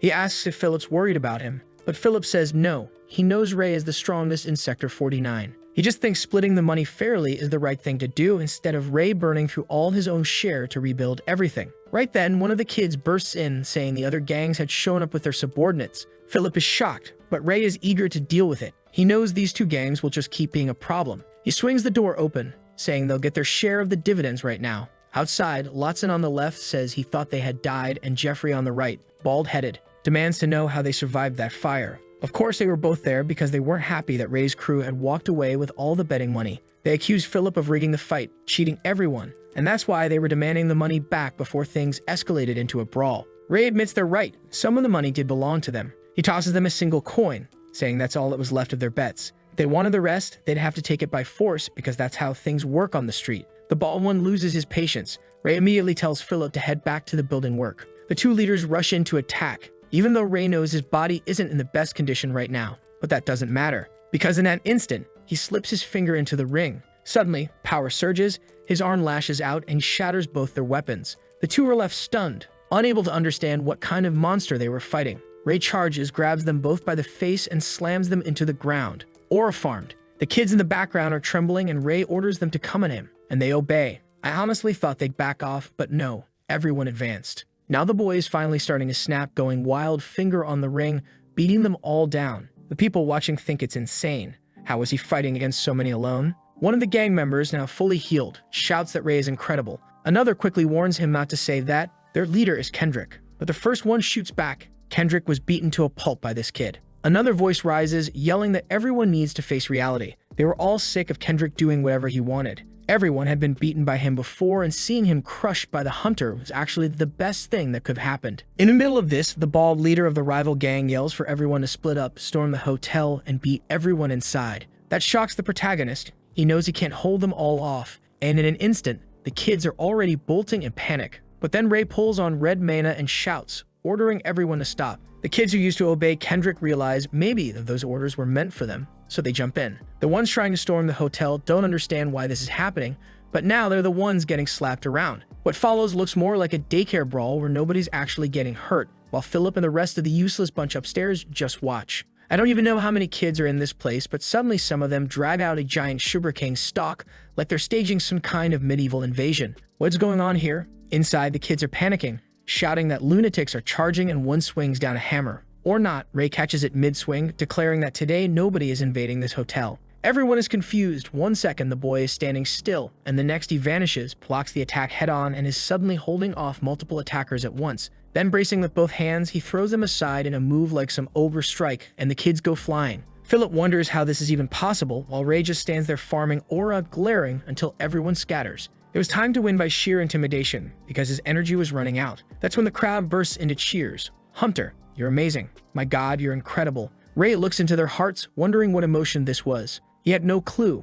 Then, exhausted, he collapses, murmuring that it wasn't so bad after all. Next chapter. Suddenly, he's in a manga. Everything is black and white now. He's wandering, not understanding what place this is. He starts climbing a mountain of trash, and at the top he finds a strange source of light. A bright white glow in a black and white world, oddly giving him a feeling of certainty. The certainty that this light was originally white, then cracks spread across it, and from within bursts a rainbow of colors. In the blink of an eye, he's standing in a field of countless colors, asking himself what this was. And right then, he wakes up in bed, not understanding where he is. He notices it's probably Philip's hotel and wonders what a strange dream that was. Two people open the door, asking if he's okay and already wanting to know if he wants something to eat. Ray is still confused. He doesn't even know what day it is. Turns out it's 6 in the evening the next day, meaning the boy had slept for 24 hours straight. Strangely enough, he gets up immediately, saying he's heading out. On the second floor, he sees everyone talking excitedly about rebuilding. He's certain Philip took care of assigning work to everyone. It even looks like Kendrick's gang was going to stay at the hotel. One of the boys from that gang steps forward, flexes his bicep, and says Ray can count on him if he needs help. He'll carry all those boxes wherever they need. Ray notices, though, that the boy's heart is heavy with guilt. As he heads down the stairs, everyone's cheering his name, shouting that Hunter is awake, clearly impressed. But then suddenly, a shout cuts through the noise. Someone orders him to freeze. It's Kendrick, running at him with a weapon in hand. Okay, I got carried away. It's just a scalpel. Ray tells him to stop, reminding him they'd already settled this. But Kendrick lunges anyway, aiming the blade at Ray's massive eye. Just before it connects, he freezes, trembling all over, muttering that he's going to kill the bastard. Ray asks him what his problem is. Then, grabbing Kendrick by the arm, he presses the blade to his own neck, saying, "Cut here." Ray's putting on a badass act because he can see Kendrick has no red mana at all. In other words, he doesn't actually have the intent or conviction to kill. Then Kendrick suddenly tries to turn the scalpel on himself, forcing Ray to activate his magic and stop the idiot from hurting himself. As if it weren't enough not to kill him, now he has to save the guy from himself. Dear God. In the next scene, Philip is apologizing, saying there shouldn't have been a blade inside the hotel, for God's sake. The protagonist says it's fine, nobody got hurt, while Kendrick stands there with his head down. Philip immediately wants to know if the fool really wants to die, but Kendrick says he's being serious. Now that he's lost the duel, everyone will believe he's weak. Everyone will laugh at him and humiliate him again. Wait, I don't get it. You really are weak, kid. You got beaten down, of course you're supposed to be humiliated, just like everybody else. Philip disagrees, but then he slams the table and asks how much he even knows. They don't know each other at all. That's when Ray notices once again that the kid's heart was glowing red. Just like always, his mana was being drained in an abnormal way. He remembers Veronica explaining about items that trigger mana like that, and how they can cause a kind of mana addiction or intoxication. Kendrick wants to know why he was saved. This time, things really were over. He says it would have been better if he had burned to death. Yeah, I agree with you, kid. But Philip says he saved him because they're friends. My God, no. I'm not your friend. I want to kill you. How can you call me a friend? I'm a bad person. No, Kendrick, we've been through a lot. I know life's been hard for us. We're going to be friends again. No, we're not. Yes, we are. Come on, take my hand. Then he pulls him in for a hug. Kendrick cries again while the protagonist just stares. He keeps talking, apologizing. I trained, but that guy caught me on the street, beat me down, so I started using the ring, for God's sake. Then another pitted guy showed up, found me beaten again. He gave me a hard look, made an ugly face, and handed me his ring too. Then I started lifting myself up, saw that I was way too strong. I was insanely happy. The guy told me that all I had to do is gather 66 losers. They'd deliver me to the elite group, and I become the best of the best. The protagonist reaches into his pocket, pulls something out, and says, "This ring here, is this what you want, you idiot?" He answers, "Damn, that's the one." And the protagonist shows just how clueless he is. He had actually been forced into using mana, something that exists in this world, but since he's not the protagonist, he has no idea how to actually use it. Crap, I'm worthless. That's what he keeps thinking with his hand on his face, crying while the protagonist tells him to calm down. He shows him the ring he liked to slip on his finger and says that if he follows the plan he has, he'll benefit way more. The fool thanks him and leaves the room, while Philip wants to know why he's even helping that idiot. The protagonist says he wants to settle everything here in 49 before moving on to the next places. Philip thanks him once again for taking care of his friend and says he really learned a lot from the boy. Ray says suppressing people through force is never a bad idea, and I agree, but it's not always the best option either. In this case, he just wants to leave things tidy in this sector in case he needs help in the future. Philip says that's fine, but the boy deserves to take the rewards. Then he tells everyone in the hotel that from now on this would be their hideout, and Kendrick the idiot would be their lieutenant. Everyone knows he got beaten down so many times and now he's been tamed. And the protagonist, as if forgiving everyone wasn't enough, also decides to return all the money to everyone. Now everyone's wondering if he's even a hunter at all or an angel. Fine, whatever. I don't care that the protagonist gave the money back, he's here to learn magic. I just want him to leave this place already. With these kids nobody cares about. He goes over to the fat one and the skinny one, calls the two idiots, and warns them they'd better be careful with Veronica's shop. Right away, crack, first whip across the mouth. The guy tries to offer money, something like that, but gets hit again. When the skinny one sees the fat one taking a beating, just from having the gag pulled out of his mouth, the kid is already trembling all over. That's when he reveals they had received a request because apparently someone wanted to buy that area. He asks who it was, and the skinny one says it was some guy from 3rd Street who runs a shop called Fred. The protagonist says okay, then slams his head into the wall 3 or 4 more times, softening up his nose nicely. Meanwhile, everyone is standing there looking kind of confused. Man, the kid showed no mercy. Honestly, I wanted him to pull out a wind blade and slice both of their throats. I really did. He warns the two that if they try anything else, they'll be hunted down in this sector until they disappear. The boys are shaking all over, and with that, they're dragged away by the other fools. But it's nighttime now, time for the banquet. Everyone's going to eat. The protagonist is outside, all sad and quiet, remembering what Philip said, that he was a friend. Thinking about this whole thing of someone you do anything for without needing anything back, those kids under the bridge are the only ones he's actually cared about. Maybe Miles too could have been a friend, but he doesn't know if you can call someone 20 years older than your friend. He wonders if he'll ever be able to find someone like that again. After all, it's completely different, since most people around him either fear him or want to beat him. That's when Philip comes in, saying he brought some sweet tea for our boy, since he likes sweet things. Ray figures it's because he ate a bunch of chocolates, and when he tastes it, it really is warm and good. In that moment, he forgot about the emptiness in his heart. Finally, he waves goodbye to that damn Philip and heads toward the bookstore to learn magic with the old man,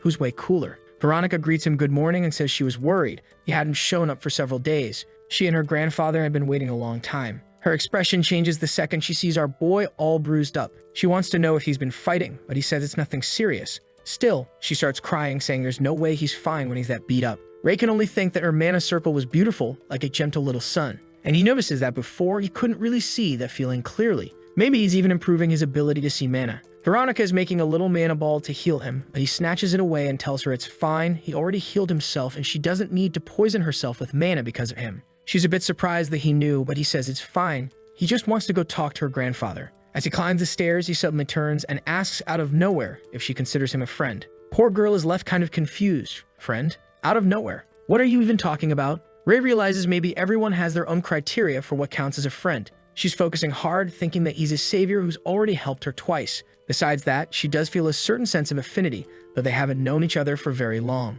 The protagonist is standing there, waiting for her answer, and then she smiles and says yes, he was a friend. But he doesn't say anything, just walks upstairs saying he's going to see her grandfather. She calls after him, telling him to wait, and he asks what for. Obviously, she asks if he considers her a friend too. Of course, he shoots back a no. The poor girl is shocked, furious, and says she's going to beat him up. She yells at him to go upstairs, that she'll take care of her siblings, and that she doesn't want to see his face anymore. The protagonist is confused. Why is this crazy girl yelling at him like that? But he doesn't really care either. He just heads straight into the room to talk to the old man. And the first thing he says is that you're supposed to sleep less as you get older, but instead, he's been sleeping more and more. He's about to reach the point where soon enough he'll be sleeping the entire day. Yeah, while you could have been learning magic from a wizard who's about to die, you were out there beating up teenagers instead. Ray mentions that he heard the old man was sick and asks how much longer he has left. The old man finds it funny that Veronica told him and reveals he's got at most half a year. That's why the magic lessons will start today. Ray says fine, but first he wants to know what this item is. The old man takes a hard look and says it seems like a strengthening stone, but up close he explains it has a mix of amplification and extra power effects. On top of that, there was magic embedded inside it. But along with those activated bonuses, there was also a spell of exploitation mixed in. Ray has no idea what that means, so the old man explains, the more you use a mana stone, the more it deteriorates until nothing's left but an empty shell. But this one was different. Each time the user tapped into it, it drained vitality to repair itself. Ray can't believe that's even possible, but the old man says it's actually pretty normal. The ring's energy source is mana, and human life force is also mana in a different form. It only catches that this particular magic isn't something just anyone can pull off. So where did the boy get something so dangerous? The protagonist is an enemy of secrets, so he only says there was a guy with a hat in the city. He beat up the former gang leader, and apparently that guy had received the ring from someone named Mark Red. That name makes the old man tense. He says that's impossible. Those people are the most dangerous and influential organization in the underworld. They sell guns, drugs, even traffic humans. There's nothing they don't get involved in. On top of that, they've got fewer members than other organizations and keep their secrets way better. But the real reason they're dangerous has nothing to do with numbers. It's because every member of their guild is a mage. Ray asks if it's really that easy to find a mage like that. The old man says of course not. That scarlet gem is their symbol, and every member carries one. That already shows how little they care about becoming addicts to mana and other madness. Ray comments that the old man is pretty well informed. Well, he's old, he thinks. If you're 17 and already know some things, imagine him at 220. The old man answers that obviously he's informed. He spent his youth wandering everywhere searching for the rainbow. He shares a certain wisdom with all those who seek it, and one of the pieces of the rainbow, he says, is in Mark Red's possession. Confused, the protagonist asks if a rainbow isn't just that thing that appears in the sky. How could Mark Red have part of it? The old man explains the idea of the rainbow is that it's 7 colors appearing in the sky. But when he searched for it, there was a moment when he encountered Mark Red and saw the red gems they produced. It was strange because they were of extreme quality and many members carried them. How could they be getting so much energy of that kind? That's when he heard from some people that the rainbow was a kind of radiant gem carrying infinite mana. Ray asks for more details, and the old man tells him about an ancient land of incredible abundance. In the middle of human city, there once existed a gigantic gem that provided light and energy for the entire city. That light alone was capable of making crops fertile and curing any human disease. But of course, such a rare power was something many wanted to monopolize. And that's how a war broke out among humans.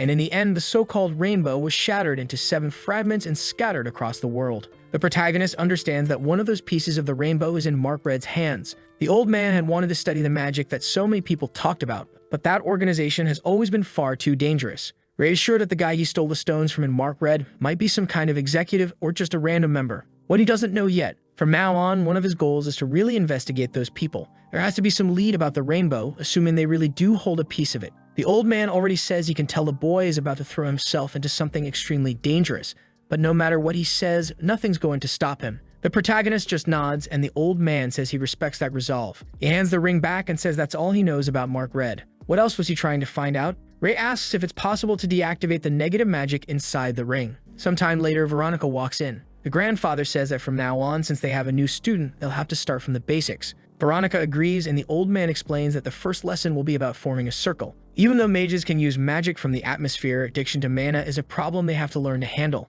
On the other hand, when that same atmospheric mana passes through the circle, it becomes refined. The issue is that each person's circles work differently. That's why there's a restriction on which kinds of spells, elements, and magic each person can carry. The protagonist starts remembering everything he had seen before. With the old man, even though his feelings were complex, he actually only had a single white circle of light around him. He comments that the shape of a circle is simple, then asks Veronica to explain. She says okay, gathers mana in her hand, and explains that normally you start like this, drawing mana you're most familiar with. Then you focus that mana, place it over your heart, and make it circulate around your heart. You need to keep that movement as fast as possible, without stopping, until eventually, suddenly, the mana stabilizes on its own. But in her case, it shatters. She explains that she failed because she lost control before it could keep spinning automatically around her heart. I'm already excited for the protagonist to create several circles and have them spinning like crazy around his heart. The old man tells Veronica not to be sad, that she's been improving a lot. Meanwhile, she's all shy and blushing, saying she wanted to succeed so Ray could see how amazing she is.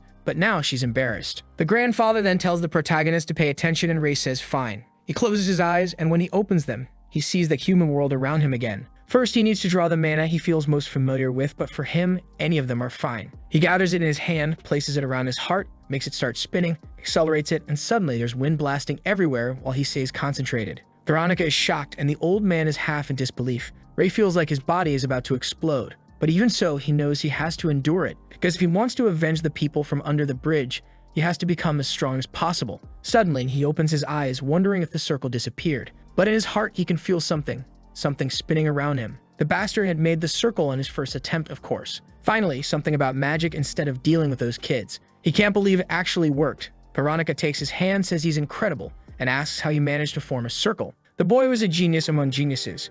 The old man is wondering how that's even possible. He himself had been considered a genius his whole life, yet it took him 3 months to form his first circle. He never imagined anyone could do it on the very first attempt. He really was far beyond. Beyond who? Nobody knows, because he didn't finish the thought. Then the old man tells him that his circle contains strengthening, weakening, and regeneration. But of course, there were some other elements in there too. It's hard to understand, but it seems like the boy has several kinds of mana inside him. Red mana from anger, pink from sadness, white from worry, and many others that exist in this world. Ray asks how the old man can even see the mana in his heart, and he answers that he doesn't actually see anything. All he does is sense it. On top of that, if the boy doesn't want anyone to notice, all he has to do is stop the mana flow. The protagonist decides to try, makes a cut in the circle, and it looks like it worked. That's when the old man explains that in daily life, it's always better to hide your magical circles. It's not worth it to walk around in this dangerous world broadcasting to everyone what kind of magic you understand. The moment you cast a spell, the circle is revealed, and whether someone notices it or not depends on distance. The old man is impressed with something else too. The boy had just created his first circle, but he didn't even look tired. So he tells him it's time for a test. They'll use some magic, and all Ray has to do is try to copy it. He closes his hands, and when he opens them, there's a complex structure there that looks like it's made of sand. Veronica thinks her grandfather has lost it. To make something like that, he had to use 7 different types of magic, not to mention all the formulas and calculations involved. Without any explanation, it should have been impossible. Yet Ray already has the same thing in his hand. The old man wants to see the boy's limits, so he tells him to make a little house, then a flower, then a statue. Now the old man is completely baffled. He knew the boy was promising, but this was far beyond what even a genius should be capable of. But after all that excitement, the old man goes to lie down. I'm already dreading the day he won't get back up. It's going to hurt. Outside, Veronica praises Ray, saying he was incredible. How could he do all that? The protagonist doesn't want to reveal to anyone that he can actually see mana, which makes copying much easier. So he just says he tried to do what the old man said, and it worked. Veronica realizes he won't tell her the truth, so she just leaves smiling, saying he was amazing. I can't shake the feeling that when she's alone, she'll cry to herself like, I'm useless. At that moment, the protagonist looks at her and asks if she's jealous. The girl is caught off guard and admits maybe she is, while wondering how the hell he can throw something like that right in her face. The protagonist wants to know if she hates him, if she's annoyed, or if she's angry. Or if maybe she's thinking she should have completed her own circle before he did. He asks all that because that's how people usually reacted whenever they saw any of his talent. She notices he won't stop until he gets an answer, so she starts thinking. She explains that she's impressed and wishes she could be like that, but isn't a negative feeling. Maybe it's because she's his friend. The protagonist, all twisted in his way of thinking, says maybe friends don't feel envy toward each other. She replies that it's not always like that, all while thinking that this idiot should just say outright that they're friends. After all, it doesn't make sense if only she thinks it's a friendship. It doesn't work that way. The protagonist remembers Pale sharing food with everyone and says he understands part of that feeling. Veronica notices that even though he had no expression on his face, he looked way too sad when he said it. So she turns away, saying he's way too weird of a kid. Bye. But the boy doesn't stop. He tells her to wait there and asks her to teach him how to read. The only words he knows are ball, dog, and house. She wonders if she can even do it. She's never taught before, and not even the kids help her much. Still, she gets excited and says she'll teach him. Since Ray saved her twice, she at least has to try. But there's something they absolutely have to do before starting their studies. The protagonist already imagines she's going to ask him to wipe out Jeffers' whole gang, which would be easy enough. Just say the word. But instead, she tells him to take a bath. Good lord, he got roasted. Turns out the kid really was a stinky mess. Next scene, he's walking out of the bath and she's all starry-eyed saying he looks way too handsome. Meanwhile, he just wants to know why she's staring. What? Can't you see some random color glowing in my heart or something, huh? She's got that thought in her head, and with that, the lessons are about to start. Obviously, his goal is to be able to read those books. After all, there are countless districts for him to keep climbing through, and in each one there will be different books he'll need to study to gain more knowledge. Veronica says he can count on her. They're not even opening the shop anyway, so she's always available to help the boy. He tells her the shop could technically start opening again though. Looks like those guys aren't coming back. Shocked, she reads the look on his face and asks if he killed them. But he says he's not cruel enough to kill someone just for throwing a rock at a window. Yeah, I guess I got carried away asking him to slaughter everyone. With that, lesson time begins. Books on the table. She starts explaining languages.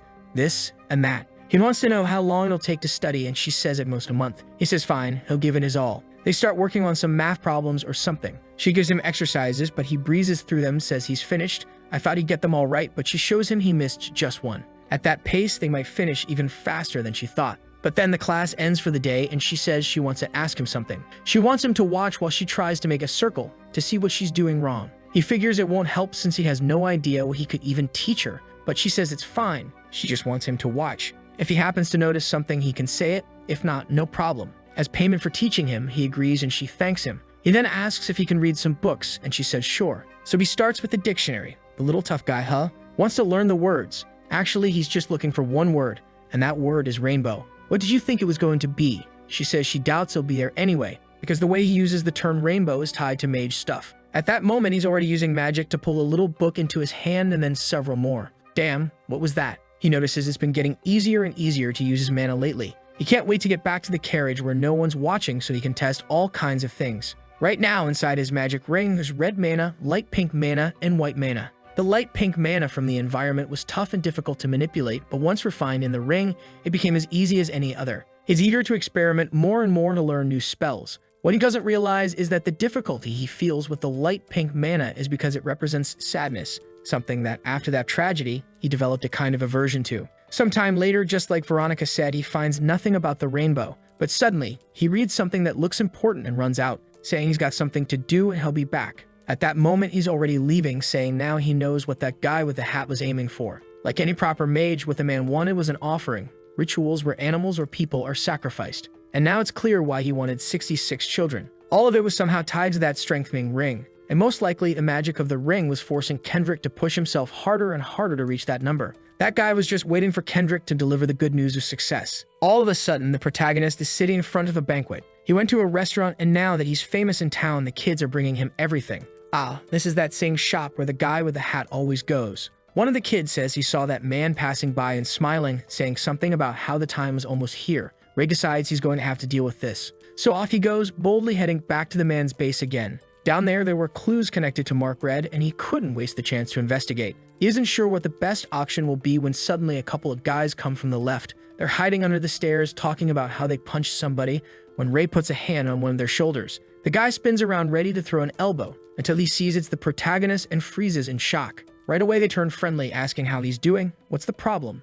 and how they can help. Looks like what he wants is for them to warn him when the guy with the hat comes back home. That way he can slip out in time and not get trapped downstairs. They want to know what's in it for them. The protagonist says they can have a banquet at the shop, and instantly the fools agree. He heads down the stairs, goes to the lock, tries the same magic as before, but this time doesn't work. The padlock has been reinforced somehow. He knows that if he breaks it, the man will know someone was there. Right then, the kid shows up saying the man has arrived, and the protagonist has to get out. Nothing suspicious. He's standing right in front of the man's house with his arms crossed. The man walks up, stares at him, but Ray doesn't even glance back. The man passes by, and Ray's relieved he wasn't recognized and that he managed to pick up some useful information. Next evening, he's with Kendrick, who's shaking nervously, asking if he's sure about this. The protagonist tells him not to worry, just do what he said. And then the guy with the hat shows up at that very moment, staring right at the two of them. They bow, and Kendrick says it's been a long time since he last saw the boss. The man tells Kendrick to raise his head and cut out the formalities. He wants to know about that number of people, but before that,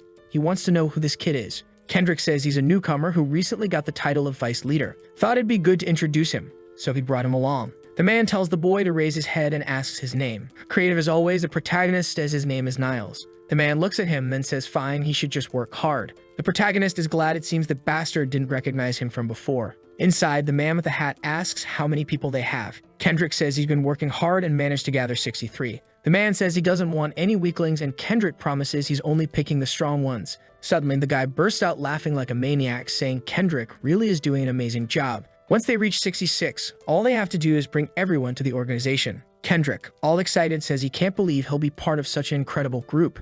The man with the hat tells him he's a lucky kid. Turns out his organization needs a new unit to train, and their group will be perfect. Kendrick thanks him, saying it's truly a blessing to meet the master, but deep down he already knows this bastard is lying straight to his face. Obviously, a guy with such shabby clothes and half-baked plans isn't some high-level executive. Even Kendrick is starting to realize how stupid he was to believe this guy just because he handed him a ring. The protagonist, though, says he wants to ask something. He's heard the group operates in different regions, so he wanted to know what sector and headquarters this guy belongs to. The man with the hat says he doesn't know where Ray heard that from. Mark Red doesn't have divisions. It's basically an organization with countless members working individually all over the place. Ray notices that the information is true since the man's mana circle stayed the same. And then the guy with the hat says their headquarters is actually down in 43. All their operations are supposedly planned there.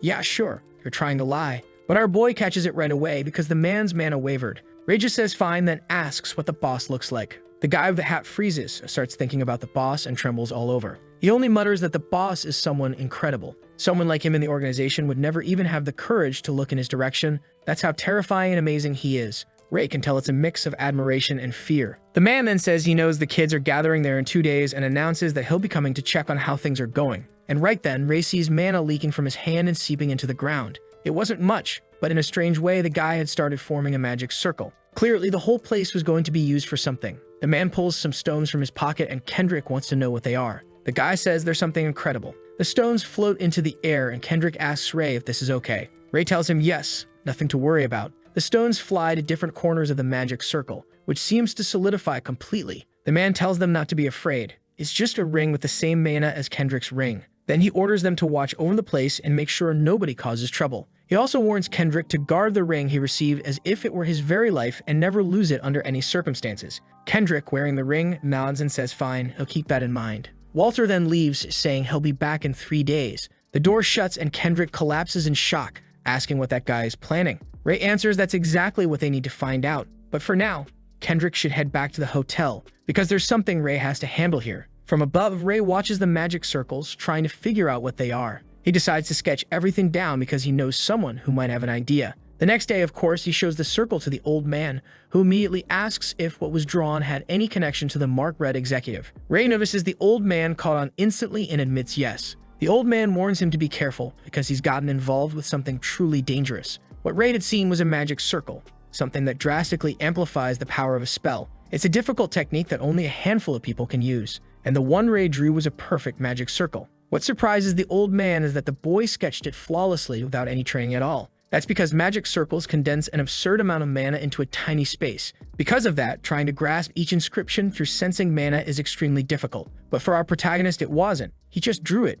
since he can literally see mana. For the old man, this should have been impossible. It's like being able to understand the arrangement of ultra-fine lines. The only way someone could replicate something like that without prior knowledge would be if they could see it with their own eyes. So yeah, the clever kid is figuring everything out, and the protagonist wants to know what the circle is for. The old man says, just like with the ring, it's a magic of exploitation. Still, he's thinking to himself that this whole thing about seeing mana with his eyes makes no sense. He needs to come back to reality. The protagonist then asks if the circle is going to be used to strengthen the magic and expand its area of effect. And the old man says yes, most likely. When that magic is activated, something will happen to everyone involved. Or more likely, all living beings would die and their life force would be absorbed and converted into magical power. Right away, Ray makes the connection with that whole sacrifice thing. The 66 children and the magic circle. Those kids were all going to be used so that man could get more magic. But the old man explains that a human can't handle mana that concentrated. That's because mana created from the life force of living beings is extremely toxic. Basically, it's one of the easiest ways to get poisoned. That's why no one ever bothers refining items or stones with it. What they usually do instead is create a magical creature and feed it that type of mana. The protagonist asks if the stone in the ring could also be used for that. The old man replies that maybe, if that were the case, things would work differently. Poor Ray, he's left with even more questions than before. The old man wants to know what he plans to do. Ray thinks about it but doesn't say a word. And just like that, we jump 3 days ahead to the promised time. He's standing at the door when Walter arrives, wanting to know where Kendrick is. The protagonist answers that he's inside the warehouse giving orders to everyone, so he came to greet him instead. The man thanks him and says they can go in, but the 66 people better be there as promised. He already thanks them for the hard work. Yet when he opens the warehouse, it's completely empty. He's about to ask why no one is there when the protagonist is already coming at him from behind. At least Ray's strike is precise and sneaky, but of course the man defends himself. He immediately demands to know what the bastard thinks he's doing, but the protagonist isn't here to chat. He conjures a fireball instantly and launches it right at his face. The man is forced to retreat, barely dodging, and wonders who this brat even is. At that moment, the door slams shut. The protagonist pulls up his hood and says the boss gave the order to get rid of him. The man laughs like a lunatic, saying the assassin has returned. He realizes the boy found out the circle was going to activate at 3 in the afternoon, but for him, that's even better. Instead of tossing a bunch of useless kids into the ritual, he'll use Ray as the sacrifice. And with that, he lunges straight at the protagonist. Ray locks eyes with him, but the scene shifts to Philip, watching from a distance and saying he can't see anything. Kendrick insists there's no way Hunter would lose, but Philip quickly covers his mouth and tells him not to say things like that, because they're hiding all of this from Veronica. Turns out she's there too. Since she's a mage, it seems she could help somehow. He introduces himself to her, asks if she's worried about Ray, and she says no. He wants to know how she can't be, and she answers that Ray is the most talented person she's ever seen in her life. Meanwhile, the fight is brutal. Fireballs flying right at Ray, but he ducks low and slips to the side. The man's getting furious with this little rat and charges in for a physical strike, aiming straight for his face. Back and forth, strike after strike. Veronica insists she's certain he'll win. Philip notices that even as she says this, her hands are trembling. Maybe that was proof she really believed in him, even while so worried. In the fight, Ray's dagger snaps. The man mocks him, telling the assassin to give up. He comes in for another attack, but I swear, Ray uses magic to pull the metal of the dagger back together, reforging it right in his hand. That's next level stuff. With it, he even manages to deflect the man's attack and knock his weapon away. Walter realizes the kid used the element of maintenance, but that should have been impossible while handling so many elements at once. Then the protagonist strikes again, aiming straight for his neck, but the man pulls back just in time. The slee bastard had reinforced himself with a layer of steel too, sneering that the brat was nothing more than a rat. Ray realizes his dagger won't work that easily against a two-circle opponent. Walter then asks if he's just trying to buy time until the magic circle activates. He says Ray doesn't need to worry, he won't let that happen. Suddenly, he starts shouting, conjuring fiery serpents slithering everywhere. One lunges to bite Ray, who dodges while Walter yells that it doesn't matter. Ray is going to die here in this warehouse. But the protagonist is slipping left and right, stepping lightly on the railing, darting aside, thinking he needs to find a way out of this. Walter's movements are locked up by the need to control his spell from long range.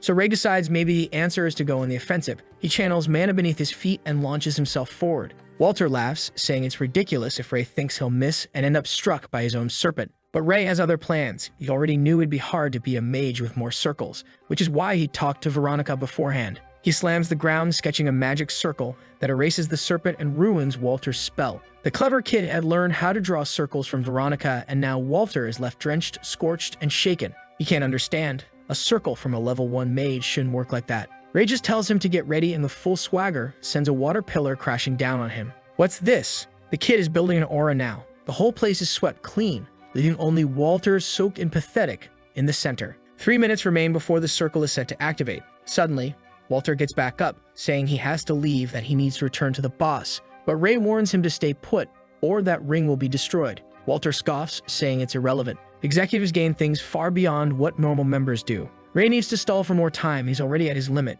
Walter insists it's impossible, but Ray counters that if a certain combination of elements is placed into the ring, it can be weakened or even destroyed. That stresses Walter, who snaps that before leaving, he'll tear Ray's arms off. Ray shrugs and says fine, he can try. Then, out of nowhere, he tosses the ring away. Walter bolts one way, Ray dashes the other. By the time Walter retrieves it, Ray's already at the door with 2 more stones in hand. Goodbye. He shuts the place behind him. Walter thinks he just has to escape, since there are still 5 minutes left. But then suddenly, the circle activates. Something feels off. He should have had more time before it triggered. And that's when we see Ray had pulled a 300 IQ move. Veronica had explained that the time limit for accelerating a circle's activation by altering certain parts was 5 minutes. Of course, Ray had tinkered with it earlier, and now Walter is the one being consumed. Humiliated, left with nothing but clothes and that reinforced ring, and the cursed mana flaring above it, Ray walks out still carrying that swagger, taking the ring, giving a cold stare. Outside, Kendrick is already panicking, saying they need to recover Ray's body. Philip slaps him, telling Veronica everything's fine.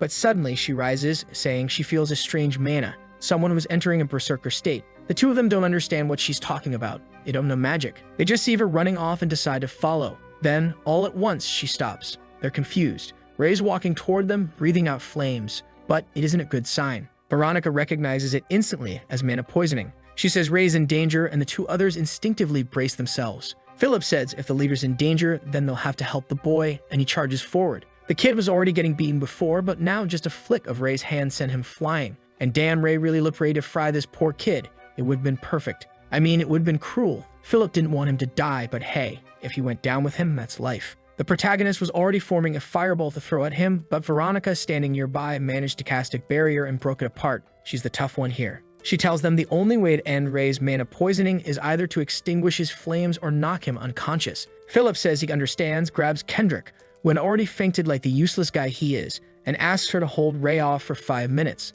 The protagonist keeps hurling fireballs, but then decides to form a massive spirit bomb-sized fireball. He throws it right at her and everyone else, and now they're all realizing they won't be able to withstand this one. Veronica sees it too. She knows she won't be able to block it, but through tears, she says all she wants is for him to feel safe. Next chapter, we cut back to right after the fight with Walter. Ray had been staring at the mana inside the ring. Strangely, it seemed to be growing in an extraordinary way. He was wondering how so much mana could be contained in that ring when suddenly something caught his attention. In the middle of the flames, he saw a boy screaming, begging not to be hit. At that moment, he realized he was seeing Walter's memories. The boy was on the ground, beaten to a pulp. Then he stood up, consumed with rage, saying he had to take revenge on everyone. From then on, vengeance ruled him, and his mana was always fueled by anger. Ray seemed to be getting dragged into those same emotions, remembering everything that had happened, while a voice screamed in his ear to kill them all. A demon at his back whispered that he needed to slaughter everyone in front of him. That's when he hurled that massive firebomb at Veronica, who stood there with her hands clasped, praying and crying. But in that moment, he saw a strange white sun. He reached for it, and suddenly it was like he woke up from a trance, crying.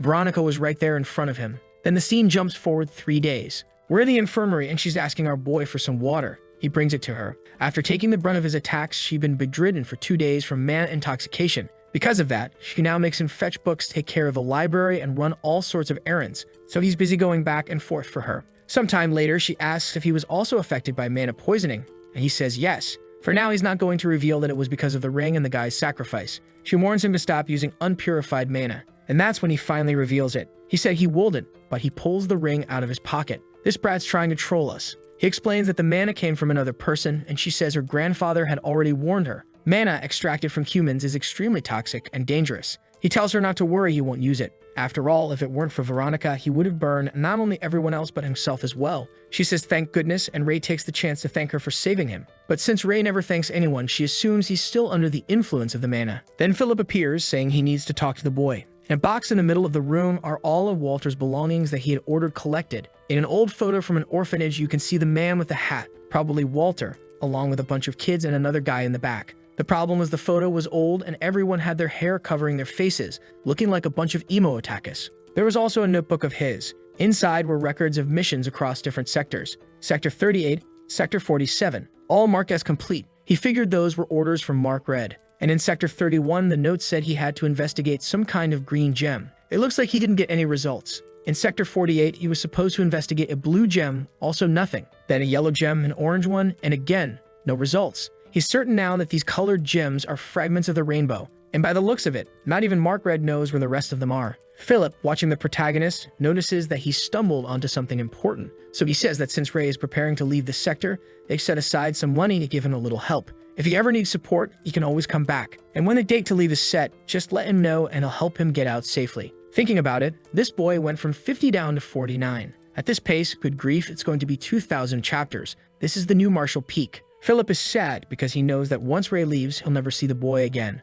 Oh no, guys. To the sadness of many and the joy of a few weirdos, our boy invites Philip to leave the sector with him. I thought he was going to take Veronica, considering her grandfather, who's taking care of her, isn't going to live much longer. But Philip is shocked, asking if he's serious, and Ray says yes. His friend thinks it's crazy. He's never stepped outside 49, and he can't just abandon everything he built there. But Ray tells him he already knows the reason Philip's been saving up so much money. It's because he wants to leave this place. Apparently, they had spoken about it before. From what it looks like, Philip has a plan somewhere else. I don't know, since there are only images without dialogue. But it seems to be true, because in the end he says fine, he'll go with Ray. The only thing he asks for is a little time to prepare someone else to take over the hotel. All he needs are 2 weeks. Finally, the author learned what a time skip is. So everyone waves goodbye. Philip trains the others, our boy rides in the carriage, learns magic with the old man, chats with Veronica, who's impressed at how fast he's learning. He tells her she's a great teacher, while she thinks, no way, I barely know how to teach anything. And even now, the kids at the library still run away in fear whenever they see Ray,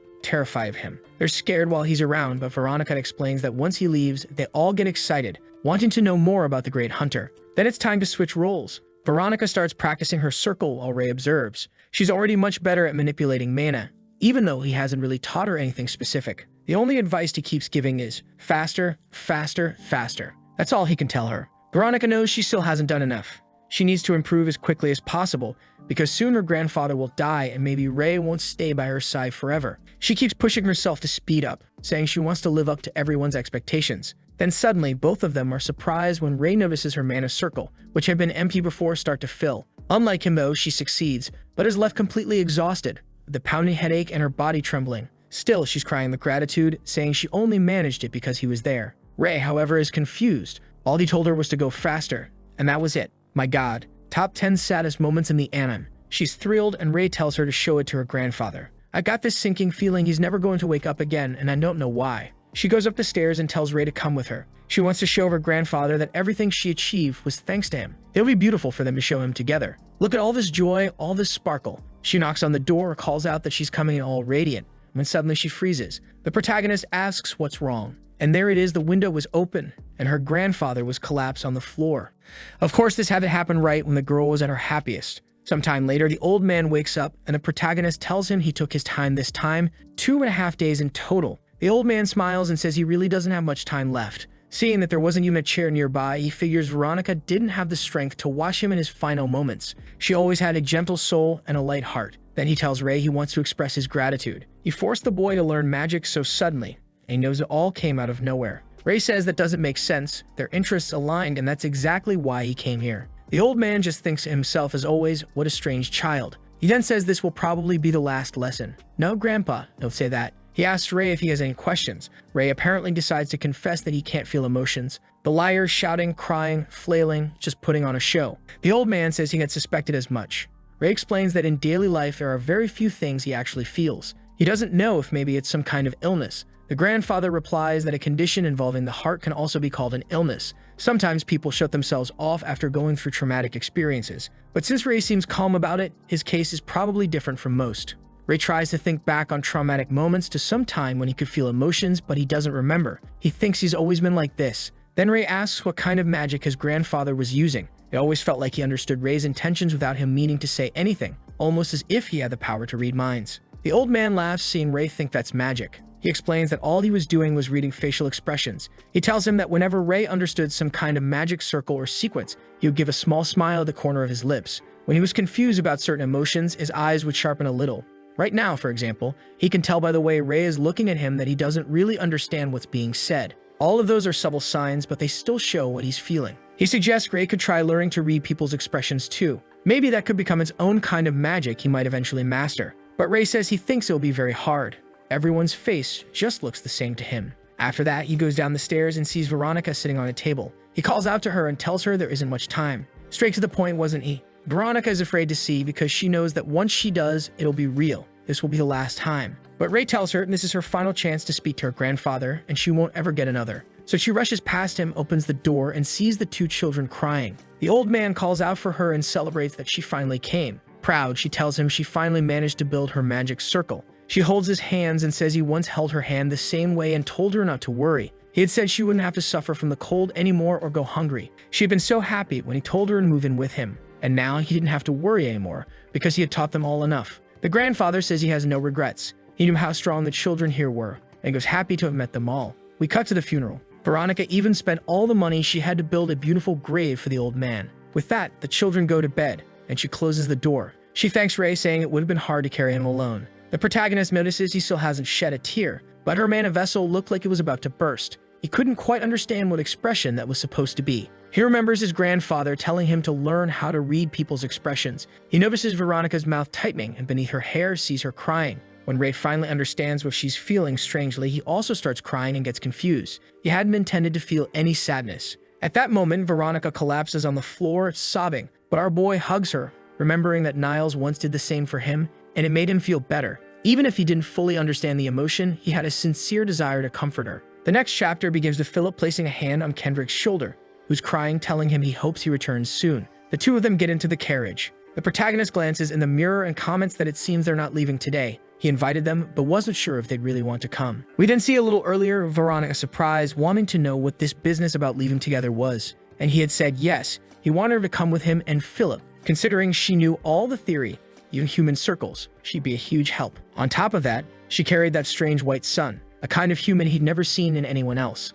Veronica replies that it's all too sudden. Besides, she has those two kids to take care of. He tells her not to worry, that Philip's hotel can look after them. She says she'd still be worried about the library. He tells her to just keep it closed for now, and Kendrick and the others from the group would watch over it so no one invades. He assures her nothing will happen, but if she doesn't want to come, then that's fine. She answers that obviously, but asks for some time to think. Back in the carriage, Philip says it's already 10 in the morning, and our boy shifts gears, saying it's time to head out. While Kendrick cries like a fool, suddenly Veronica appears, shouting for them to wait for her. She wants to come along. Philip says she must have been hiding behind a rock as she keeps yelling. He asks the protagonist if he's going to stop, and Ray, acting like he's in Fast and Furious, swings the door open and tells her to get in. She's teary-eyed, grabs his hand, and he pulls her inside. Philip, confused, asks why she waited until they were already speeding off to suddenly show up. She answers that she was scared. If she had gotten in earlier, she might have hesitated and wanted to back out. But now there was no turning back since they'd already left. Sometime later, though, both of them are throwing up, and the protagonist realizes the carriage has some problems.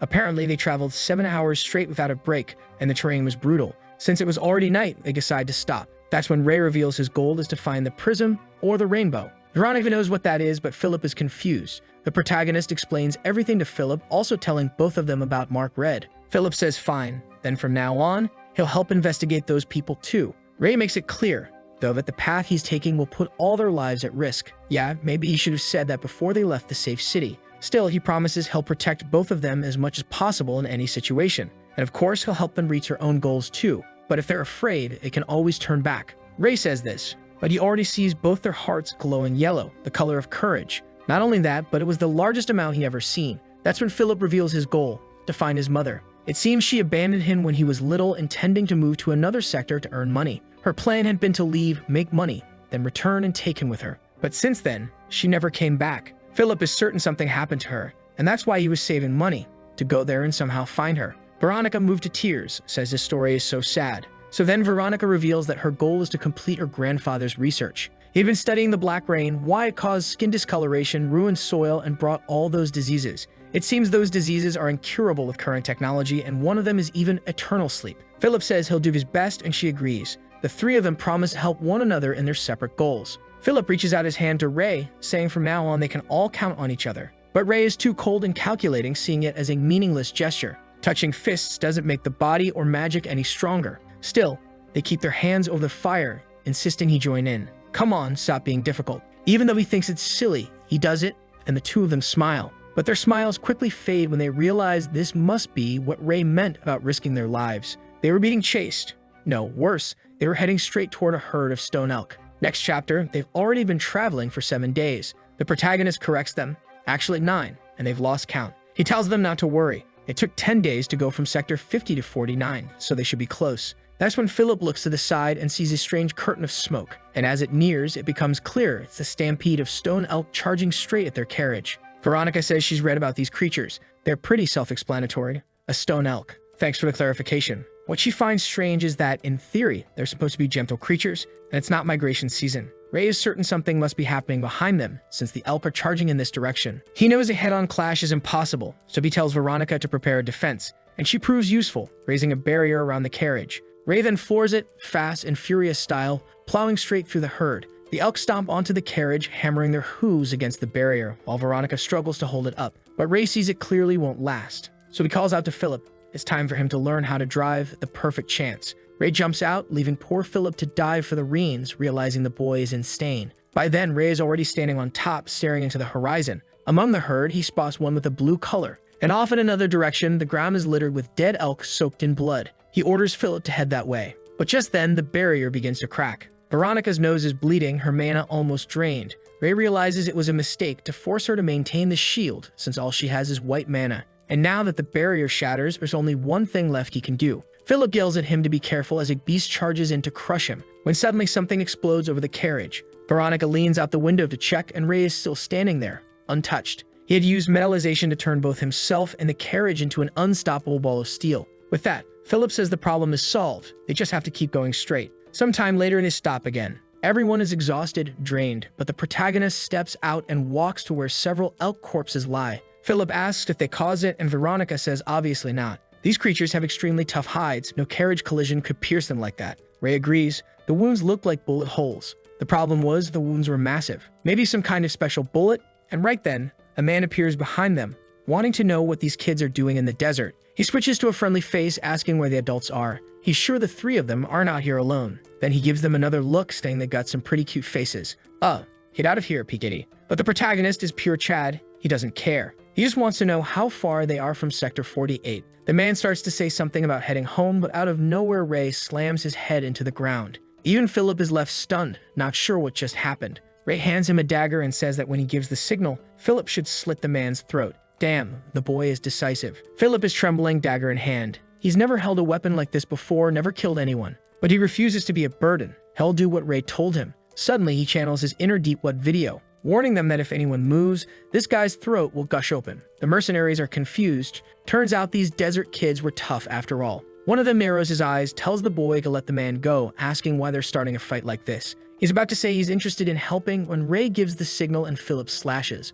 Unbelievable, he obeyed. These kids who were just playing house yesterday are now violent on the road. Ray warns that if they lie one more time, next time their throats really will be cut. The man wonders where the hell these devilish kids came from. Then he admits fine, they never had the purest intentions anyway. He signals weapons are drawn, and he warns that they're not outnumbered here. With a single word, everyone could be torn apart. But Ray glares back, posing like it's a thumbnail shot, telling him he wants to see them try. Flames hover inches from their faces, and with that, the mercenaries back down, apologizing, admitting it was a serious crime to mess with desert kids. Ray, completely indifferent back in the carriage, says he doesn't want this turning into a giant mess. All they need to do is answer a few questions, then leave. He asks what they're doing out here. The man in front says they're just searching for something to do with a blue stag with a stone on its head. Ray orders him to explain more. The man hesitates. He doesn't understand what mages are thinking these days, but finally agrees to explain. The client is an old man from Sector 40 who runs a spring, a man known as John Greed, with greed in his name, no less.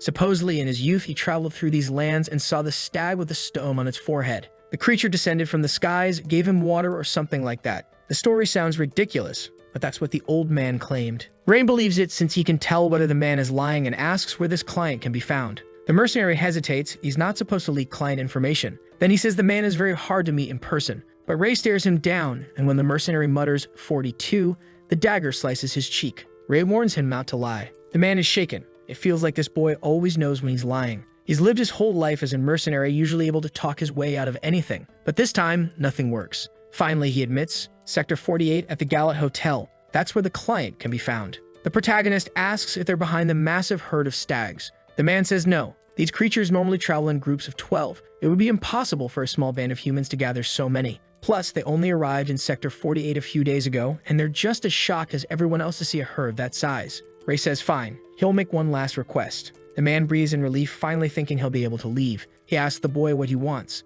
The protagonist says that because of their little hunt, those beasts ended up crashing into their carriage, and now it's all wrecked. They need enough money to fix it. Before the man can even reply, Ray calls Philip over and tells him to state the price. A moment later, Philip smiles, saying that the robbery, no correction, the honest business transaction, is finished, and he managed to squeeze out 250 shillings. He starts putting it away in the carriage, saying it all belongs to Ray. But the protagonist stops him, saying, "No, that's not how it works. They'll always split the money equally. Our boy is smart. He knows not being greedy is the best way to keep the group united." The others nod and accept it. Then suddenly, out of nowhere, a blue stag steps out from behind Veronica. They all want to know what's going on, and she looks nervous, unsure how to explain. She admits that when they got close to all those dead beasts, she spotted this one and quietly kept it hidden. She thought it would be too dangerous if those mercenaries notice, so she decided to keep it from everyone. Ray asks if she's really planning to bring it with them. She says yes. Fran would die alone if they abandoned him. He had no hurt anymore, so of course he's coming with them.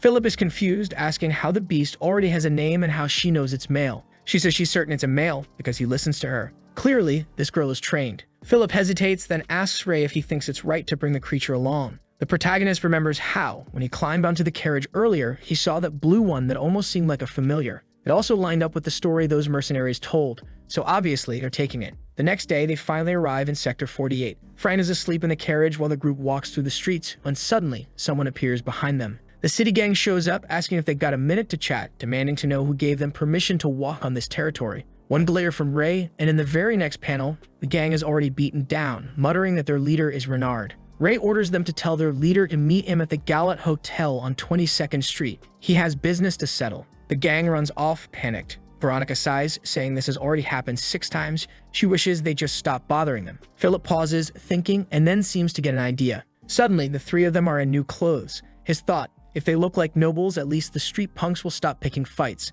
Out of nowhere, Ray's wearing a sharp suit, while Philip keeps his classic detective outfit. He thanks the vendor for the discount, while Ray wonders why they even got one. And so the 3 kids strut through the city, turning heads, but the protagonist notices purple envy glowing in the hearts of countless people. He realizes it's just because of their outfits, pretending to be nobles. He asks Philip why that is, and whether there are other tools that can affect how people are perceived. Philip explains it's not just the clothes, but the style. Some people live ugly in fine clothes and ugly in plain ones too. Meanwhile, our protagonist is radiating pure protagonist aura, leaving nothing for the betas. Finally, they arrive at the enormous Gallat Hotel. Ray's ready to walk right in, but Philip stops him. First, they need to come up with a story that makes sense for all 3. They get to the entrance, and the guard gives them a look and a smirk. Just like that, they pass through without trouble. Philip turns to Ray, asking why he was so bold. He didn't say a single word, just walked straight in. Obviously, the kid checked the man's heart and saw there wasn't any hostility, so he knew it was safe to just keep walking straight in. I still find it crazy how different each sector is. By the time we get to Sector 1, it's gonna be like living in Olympus. No way it's not. And there goes Philip with his 416 IQ, walking up to the doorman and saying they're a little lost. They'd stayed in this hotel recently but forgot the room number. They came to visit their grandfather. The guy asks what their grandfather's name is, and Philip says it's Mr. John Greed. Just like that, the fool at reception reveals it's room 207. They thank him and head straight there. Now we're already at the door, knocking. A man opens, demanding to know what they're doing there and warning they're in the wrong place. Philip explains they found him through the Skyle mercenary group. The man's irritated, but admits maybe they could be of help. Turns out he's not John Greed. He says the representative is busy, and they can't waste time on a bunch of kids just because they feel like it. But Ray senses mana and can tell there are at least 4 more people inside that room. The man orders them to leave before they have to use force. Suddenly, Veronica feels a strange shift in the mana in the air.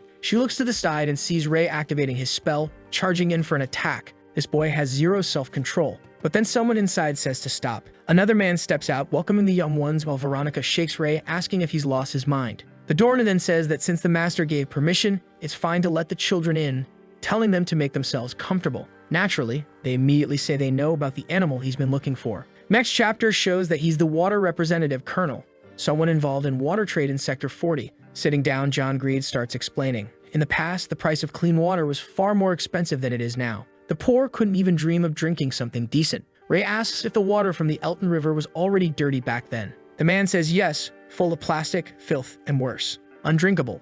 At the time when not many were left, they were nomads, people expelled from the sectors, forbidden to live in any of them. That's why they wandered the desert. When the first oasis they found dried up, they had to search for another. Obviously, with that kind of life, survival chances were slim. They were about to give up when John decided to go ahead alone, promising he'd find the next one first and then call for the others. His plan barely lasted a day. By nightfall, he was collapsed in the sand, starving. Then suddenly, a drop landed on his arm. Looking up, he saw a stag staring at him. Shocked, he watched as the creature descended, lifted its head, and everything began to shine. Suddenly, an oasis appeared before his eyes. It started to rain, and from that oasis, he built his water business. He worked hard trying to sell the water as cheaply as possible because he understood better than anyone the pain of not having anything to drink. To him, it feels like it all happened just yesterday. The problem now is that the spring has been drying up since that day. Most of the other sources that once yielded water have already been developed, and now greedier people are running the business. But he knows that's part of it. Everyone wants money. Families even turn knives on each other because of it.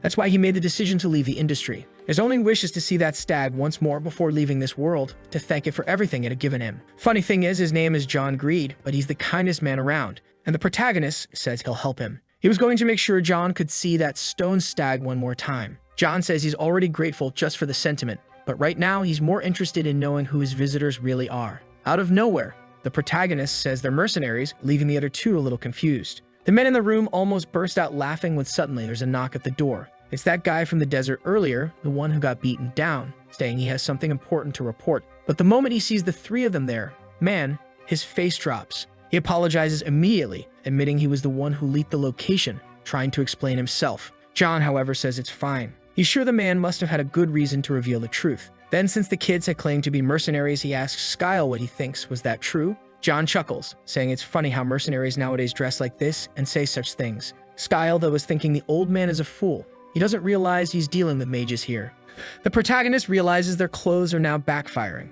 Sure, they helped them get into the hotel, but nobody's going to believe mercenaries look this clean. So they ask if John Greed really thinks it's impossible for mercenaries to dress this way. John laughs, saying it's not impossible, but mercenaries always carry weapons and usually have special skills. That's when lightning suddenly crackles all around the room. Ray asks if this is the kind of weapon John was talking about. The guy in the purple cloak is thrown off, confused. A mage just walked in, so why didn't he sense a magic circle? He demands to know who Ray is. And Ray, noticing that this man is a two-circle mage, simply wants to know if that isn't proof enough that he deserves a like on this video that helps Mamoru make more juicy content for his viewers. Activate the cheeky little bell, and I'm out.